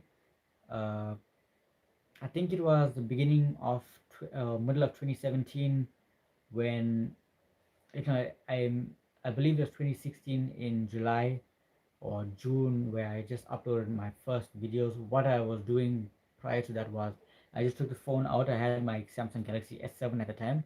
I just took the phone out and one of my how can I put it? One of the people in my life at that time was next to me. We were just scrolling through Instagram live uh, on their phone, and I was just recording. So whatever was coming up on the comments from Instagram live, then I was just recording, and then I just started I just posted that video, and I think it had like about 200 views, I think, in total, before before I took that video off for personal reasons. Um, so yeah, that has been my journey into YouTube. It was just a random idea. I never really think it'll be something this big. Um, my first proper video I made was a video slideshow, which was at a car meet hotspot in Durban back in 2016. Did a video on that. Video went viral. Video been how can I like the video been stolen. It's been edited. It's been wrecked in times with music that it doesn't go with anything. It's been cut off in places. It's been uh, I genuinely just where if I find that video anywhere, and if it's not the same video that has been taken, or any credit to me, I always ask people to take it down, or at least gain permission, or give the channel the credit it deserves. But sometimes it all falls on deaf ears, so I generally just uh, sometimes I either just don't care, or I get legal in terms of that to get the recognition that the channel has deserved. It's I work hard for these things, not just to be taken down or taken away from me for people to pass their videos as their own. But yeah, I did that video. Um, it's got a good amount of views. I think that was my highest viewed video prior to starting E90 content. Currently sitting at I think about 50,000 views on that video. Um, but the direction that I was going for when I just started YouTube is because I was more into my photography, building my photography skills, and learning to make videos based on whatever car meets and everything. Looking back, I'm glad I didn't do that. Uh, yeah, so looking back on that, I'm glad I didn't do that because I would never have expanded into E90 content the way I have now. Um, or even anything car related. I'll probably be dwelling in like 500 subscribers or something without having my own personality. So yeah, started E90 content in August 2017. Uh, that's when lots of videos started coming up. Whatever I was doing with the car just started coming up, and uh, yeah, whatever was coming up over there just started working into my favor. So yeah, question: do all E90s come with footwear lights? No, it does not. My car does not have factory footwear lights. Um, I think it came as an option from 2008 onwards.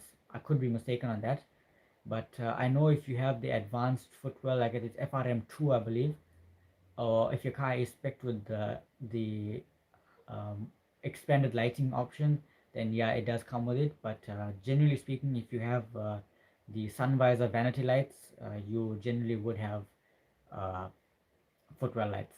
But surprisingly, the footwell lights is just a normal festoon bulb. Um, yeah, so that's generally that. I installed my own. I put the atmosphere LED color changing lights. I did that in 2018 for December, and running it every day without any issues. Comment: I've heard there's a big problem that's because there's people that copy other people's work. Absolutely. I've found that video that I was mentioning on a couple of the E90 or just general car groups, and I've reached out to this person to at least give the channel credit or take the video down because it's not the original video, and it's something that they just took an entire snip out of it without me even giving any permission on that video to utilize it. Um, so yeah, they just took a snip of that video, passing it out as their own with some God knows what type of music they put on it. So I messaged the person that posted it to take the video down, and I haven't had a response to it since. I'm not too sure if the video is actually out or not, or if it's off the platform, but I'm gonna have to look for it and find out. Sometimes it just irritates me, but sometimes there's something that you just can't do about it. So yeah, I hope I answered that question based on that. Both questions are answered at one go basically. So yeah, I just hope that was informative. What scan tool do you recommend for BMW? Uh, Common is the Kali adapter that you purchase through their website.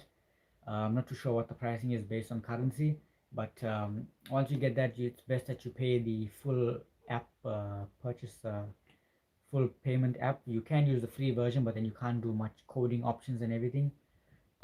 So yeah, I would recommend the Kali adapter because it can do a lot of other cars as well, not only just BMW. They did utilize it was called Kali for BMW before, but now they upgraded into allowing it to do it's a multi-vehicle scan tool. I personally have a workshop, so I use the professional grade tools. I use a Launch Pro as well as BMW Insta software, so I use those. The Launch Pro that I use can do coding, it can do manipulations, can do adaptations, which is how I was able to get the digital speedometer for the my E90 activated, the locking and unlocking tones, which I've done a shorts on, which is my very first shorts done. So I was able to have the locking and unlocking tones. I'll have the interior venting programmed into my radio, so that I can control heating and cooling of the car at specific times. So yeah, I have that as well as the general other features as well. I can't really remember what features I actually did code into it, but most prominent is uh, the locking and unlocking tones, the digital speedo for the dashboard, the parking, uh, the vent fan system for the radio, and yeah, I think that's about it for that tool there. Um, if I have if I upgrade to the FRM2 or whatever it is, or FRM3, I can be able to control the brightness of the park lights. But because my car is spec with normal headlights, and I put in the LCI Angelize, I can't control how bright I want the parking bulbs. I can't control the voltage. So if I upgrade the FRM, I probably can, but it's not something of a very big concern for me right now. I just drive with the parking lights on, but I do want to code in daytime running lights if I can, so that those parking lights are always constantly on, and it'll be at full power. So yeah, that's something I do want to do. Um, but right now I just drive with the parking lights on and just leave it. So that's that. But in terms of a scan tool that's on a commercial grade that has professional results, Kali for BMW is definitely something I would recommend based on everyone else's reviews and everything like that. But if I can have the opportunity to purchase my own, I would definitely do that and do a video on it without any sponsorship or anything. Or if there's an opportunity to get a sponsorship to do a video, I would definitely jump at it and do it. Mostly because it's for you guys to enjoy. It's for you guys to have full information as possible. So yeah, that's definitely what I would plan on doing. Um, but also I don't want to be like a cookie cutter YouTuber where if one person is doing something or one person has done something, I don't want to go and make the same type of content in competition with them, where I can work on my own videos, my own topics, and work on something that it is more genuinely uh, suited around me. So I don't want to just go and make out videos just for the sake of it, whereas I'd like to find purpose in the videos that I actually make. So yeah, I hope that answered your question based on that. There's a lot more. It could be a lot more questions coming. Right now it's about an hour and 50 minutes streaming so far. So yeah, that's definitely something I really am enjoying the live stream. Uh, Lots of people are thinking that I disappeared or if I'm not okay or something. I don't know if I just got a notification for that. So yeah, just people think I just generally something's wrong with me. But I am okay. I am definitely okay. Um, so yeah, um, just enjoying live streaming so far. It's something that I've been looking into for a while, and the longer the stream goes, the more people come in and ask me the questions. It really does make me feel more fulfilled in a way, because I'm ultimately giving back to you guys the knowledge that I have, um, where and even if it's something I don't know, then I can always just do my research and then get back to you guys in the next stream. I was thinking about doing going live again next week, but judging by the reception at the start, um, I think every 2 weeks will be a good a streaming point, because it gives you guys a chance to ask more questions or anything, as well as without flooding you guys notifications board that I'm always going live. I don't want it to be like those spam pages on social media that just go live for no reason. So yeah, I think every 2 weeks is a good enough time to go live, especially on YouTube. Um, Ultimately, I would like to try and go on the gaming route if possible, if that's what you guys would like to see. Very into Formula One gaming. I enjoy it. Not a professional or any gamer by any means, but I would like to try something in that regard. But yeah, that's about it. So that will be something that I would like to try, as well as maybe go live while working on the project for the car, so you guys can give me your feedback and I can answer questions while I'm busy. And yeah, so you guys can also see behind the scenes to um, what you would like to see. Okay, thank you so much for joining and everything. There's more people coming through. Thank you so much for stopping by. If you're new to the channel, if you're new here, please do give me a thumbs up. It means a lot, and yeah, it helps my channel grow as well as get my name out there.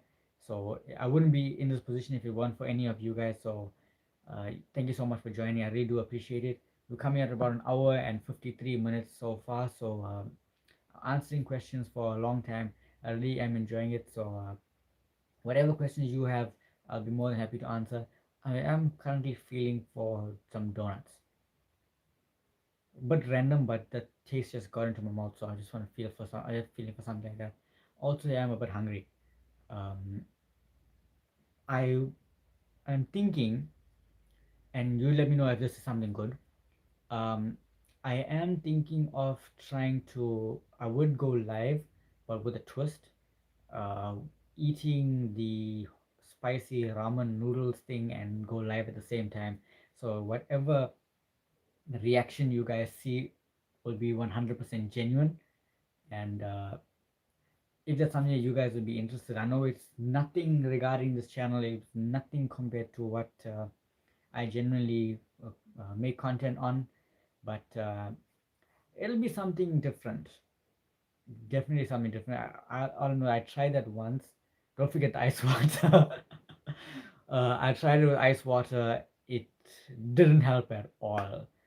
Milk is more effective, but yeah, if I can try something different based on that, so you guys can see a genuine reaction, me suffering for a bit, why not? Answering questions, giving feedback, and suffering at the same time sounds to me like it's something that we can do. Just give me a moment.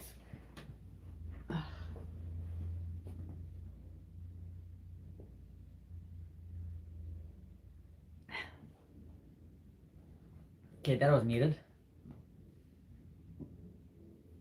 Okay, so yeah, we've been talking for like for almost 2 hours straight.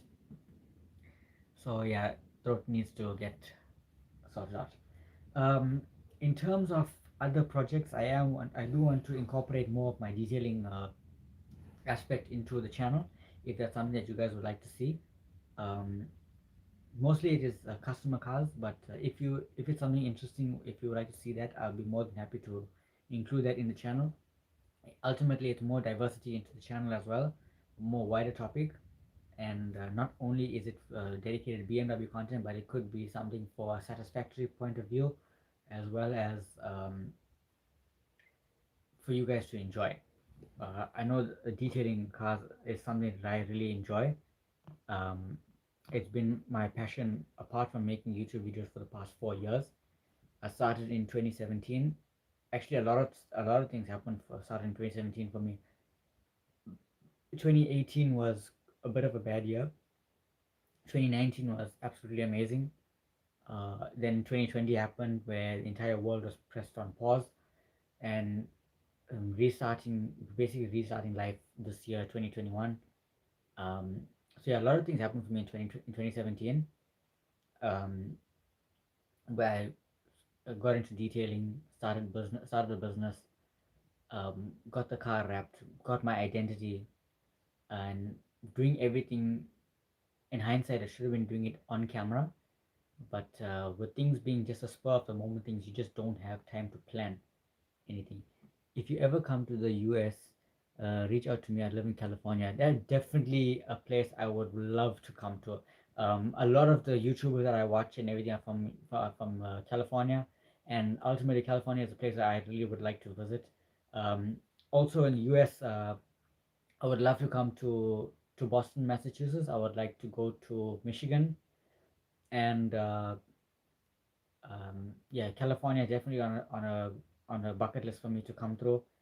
I know mostly because Beamer Fest, so I would like to ultimately come to attend Beamer Fest, and I'm just waiting for this world to come back to normal in a way, and with for me to be able to put my life in order so I can actually come out to Beamer Fest and SEMA as well. I would love to come to SEMA, um, and yeah, definitely. That's definitely, and also for my not for the guys that are further northern up, I would love to come to Canada. I got a good couple of friends that I've met through social media that are from Canada as well. So definitely Canada is on my ultimate list of places to travel to. Got question: what do you use on your seats? Mm, the answer to this is very uh, subjective and it's not very conventional. But in terms of leather care, I always steam clean my seats. I condition them with leather cleaner, either Maguire's leather cream. And if they're really bad, then I do a I always steam clean them first. I condition them with leather cleaner and leather conditioner, whether it's from Maguire's or CarPro. I like to use higher grade uh, products to get the best results. Sometimes it's just a quick wipe down and body lotion. Ultimately, leather is skin, so yeah, body lotion on the seats and quick wipe down to give it that subtle soft feel, and so that they last a long time. Uh, I don't have any seat deteriorating at this point in time, mostly because I don't use those jeans that have those stiff buttons and everything on it. But for the car being the age that it is, the leather and the seats are quite in fairly good condition. The back seats are still like new. I hardly ever have people sitting in the back seat, but yeah, that's what I use on my seats. I always keep them soft by steam cleaning them. There's no dye transfer. The leather is clean. I deep cleaned them once back in 2018, and I conditioned them with the Maguire's leather conditioner, and haven't done any treatment for it since. So yeah, that's that. Just give me a moment.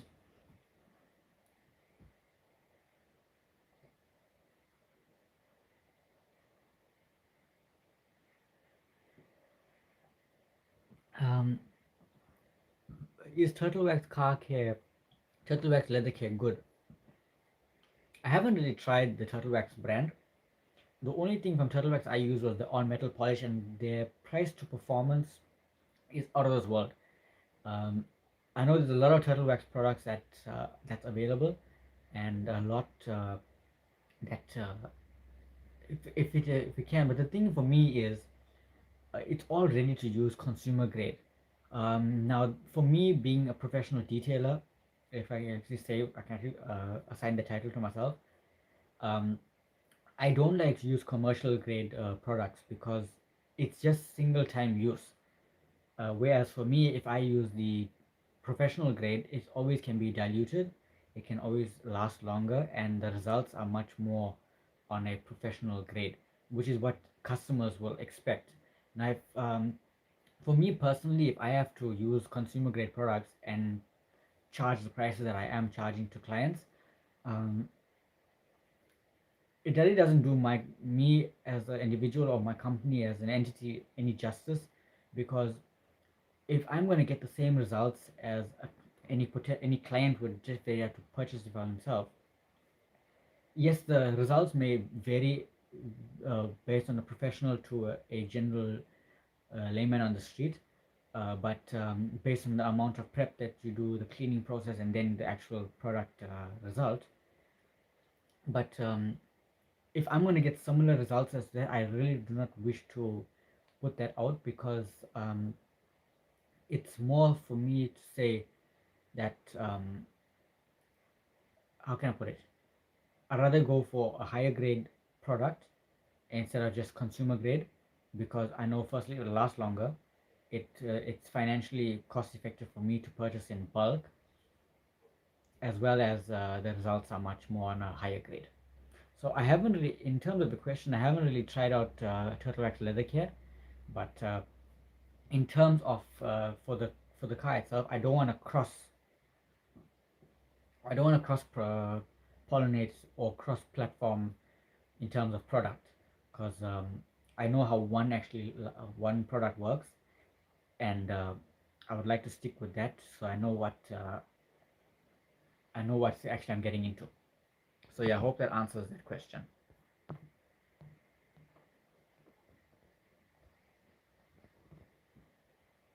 Okay, we just passed the 2 hour mark. This is I think my longest live stream so far. Uh, I am actually going well. So if you guys have any other questions, do let me know, and we can continue the stream. Otherwise, most likely we're gonna hop onto Instagram live afterwards. But so yeah, I'm just browsing through whatever. Okay, I'm not too sure if that actually dipped or not, but it says I'm streaming for 8 minutes now when I know I've been streaming for over 2 hours. Hmm, that's weird. I think it resets or something. But yeah, I know we've been streaming for over 2 hours. All the chat is still here, so that's a good thing. So yeah, if I miss out anything, I do apologize. If it skipped or anything, I apologize for that. So yeah, if you have any other questions, let me know. More than happy to answer any questions.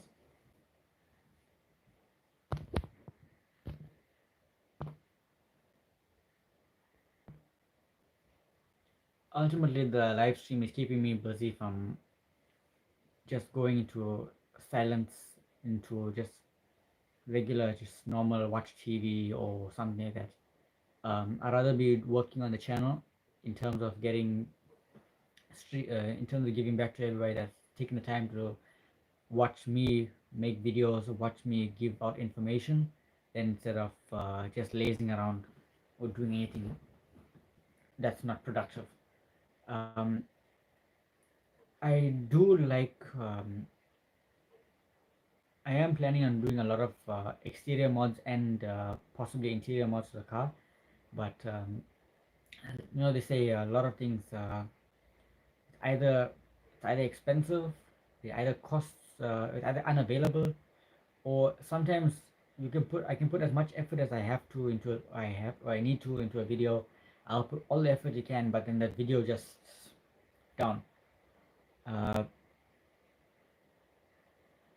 yeah, so sometimes the videos that I don't put any effort into, those videos really do well. But the videos I put in effort into getting to editing it and making it perfect, those videos aren't the ones that really do that great. I have a comment here. Let me just read this.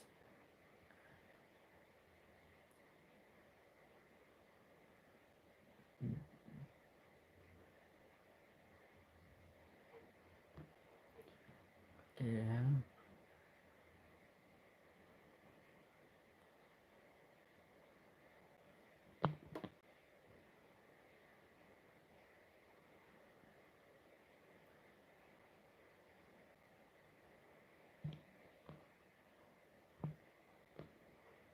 Now the guy jacked up in the front chain tires. Mm, what do you mean by jacked up the front and something about the sizes and everything? I'm not really following, but I do appreciate you stopping by. Thank you so much for.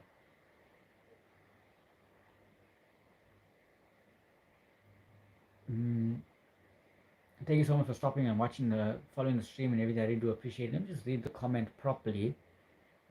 All the false followers.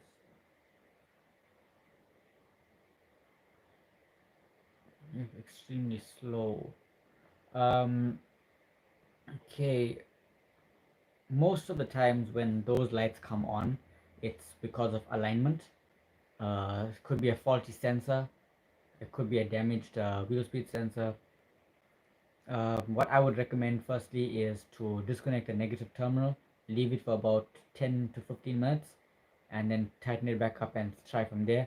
Um, if not, then you need to get the car diagnosed because it could be a faulty wheel speed sensor, ABS sensor, it could be a faulty wear sensor, anything that sometimes it just goes off and you just need to reset it. So best way to reset the car is to disconnect the negative terminal for about 10 minutes and leave it at that. If the tires are the wrong sizes in terms of profile and inches, then yeah, it will go off because the car will be reading different speeds on different wheel speed sensors. One wheel will be traveling further than the other on the same axle, which also comes up to the question I answered a few minutes ago, a couple of hours ago actually, with regards to how the traction control work. It all does the same thing. It needs to have the correct profile for the fronts on both fronts. It needs to have the correct profile to match both the rears. It doesn't matter if the front is a higher profile than the back. It needs to have the right dimensions. It needs to have the right width. So yeah, having that wrong tires, if it's a wrong size tire, compared to each front tire, that will definitely cause a problem. Let's say for instance you have a 50 profile on your right, on your driver's side, and you have a 55 or a 40 profile on the left hand side. That will definitely cause a problem. It's always best, you need to have the tires to match. The two fronts need to match, the two rears need to match, especially in terms of size. Pattern really doesn't matter when it comes to sizes, but it needs to be for the only time the pattern really matters is when you are driving and it needs to clear out water. But in terms of the front tire sizes must be the exact same for both sides, as well as the rear needs to be the exact same for both sides. You don't need to have the same size tire for both the front and rear because the rears will always take a wider tire. Uh, Generally speaking, the 17-inch that I had prior to my 19s, I had 255 40 17s, I think it was. Yeah, 255 40 17s run flat Bridgestone Potenzas in the rear and 225 45 17 in the front. Uh, the, the thicker profile in the front is to accommodate for the engine weight so that it's more forgiving in your corners and the bumps, and the lower profile for the rear is for driving stability so that the tire doesn't have any flex. um, since then I'm gone to 265 30 19s in the rear and 235 35 19s in the front. That little bit extra give is for cornering and for weight, for it to take the bumps a lot better. So yeah, I hope that answers the question in terms of tires and stuff like that. So I do hope that I answered the question to the best of my ability in that regard. So yeah, if there's any other questions, do let me know.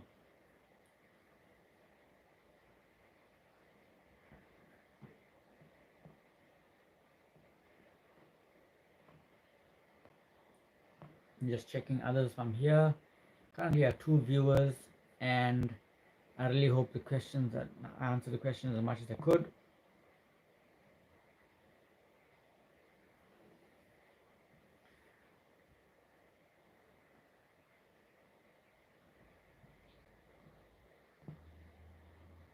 Without it being overly long. When I reset the car by taking out the battery and the fault is still there after return, what can do after? Best to have the car diagnosed and to clear the faults or force clear the faults if it can.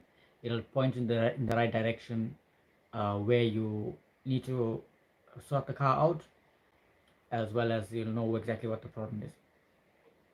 So when it comes to sensors or anything, the best is to diagnose.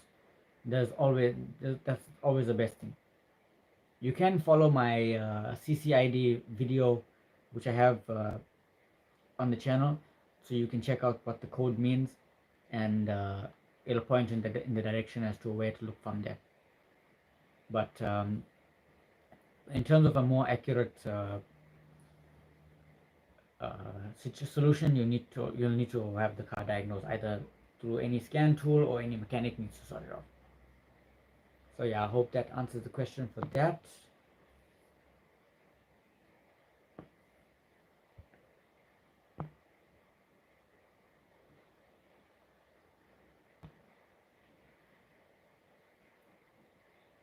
Are you aware with the diagnostic plugs in F20?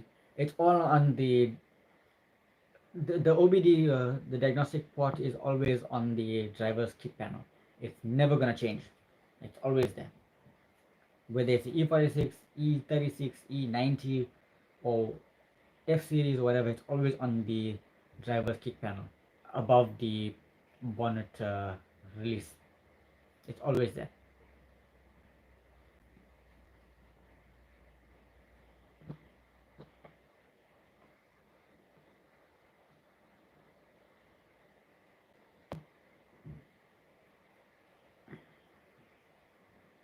Okay, we're going over 2 hours and 20 minutes so far. Um, so yeah, I hope you guys are enjoying the live stream so far. There's been a lot of people involved, a lot of questions were answered. I think this is the longest stream I've had so far. The next one will be in the next 2 weeks. I think, yeah, it should be in the next 2 weeks. This is already a third week in September. I think it is. It is the third week. No, it's the fourth week in September. So yeah, we're going into the 1st of October on Friday. So yeah, most likely we'll go again in the first week of October, and then 2 weeks afterwards. So yeah, so starting from next week will be the last time we're going back to back in terms of weekly. So yeah, from the first week in October, we're gonna go live streaming every Wednesday, 7 p.m. Like we did now, 7 p.m. on YouTube every 2 weeks. So every first and third week in the month is when we'll go live, and we'll take answer questions, take video ideas, maybe even bring you guys along while I'm recording videos uh, for you guys to see the behind the scenes stuff. In terms of Instagram live, I'm gonna go as well every Monday. Uh, Mostly, I think at 6 o'clock. Um, Mostly because everyone that follows me on Instagram either local, so I think by 6 or 6:30 in the evening will be a good time to live stream, mostly for about half an hour or so. Um, and just for you guys to follow me and enjoy, and I can even go live with whoever wants to request to join to follow that. So in terms of regular videos, it's gonna be every Friday from 6:30, with a live premiere at 6. So then when the video is about to go live, uh, we'll have a live session prior to the video going live, so you can always have like a Q&A or whatever it is to discuss about the video topic, and we can then it will go live as normal. But in terms of today's live streaming, thank you so much for all of your feedback, and thank you so much for watching, all of your likes and comments. It really means a lot to me.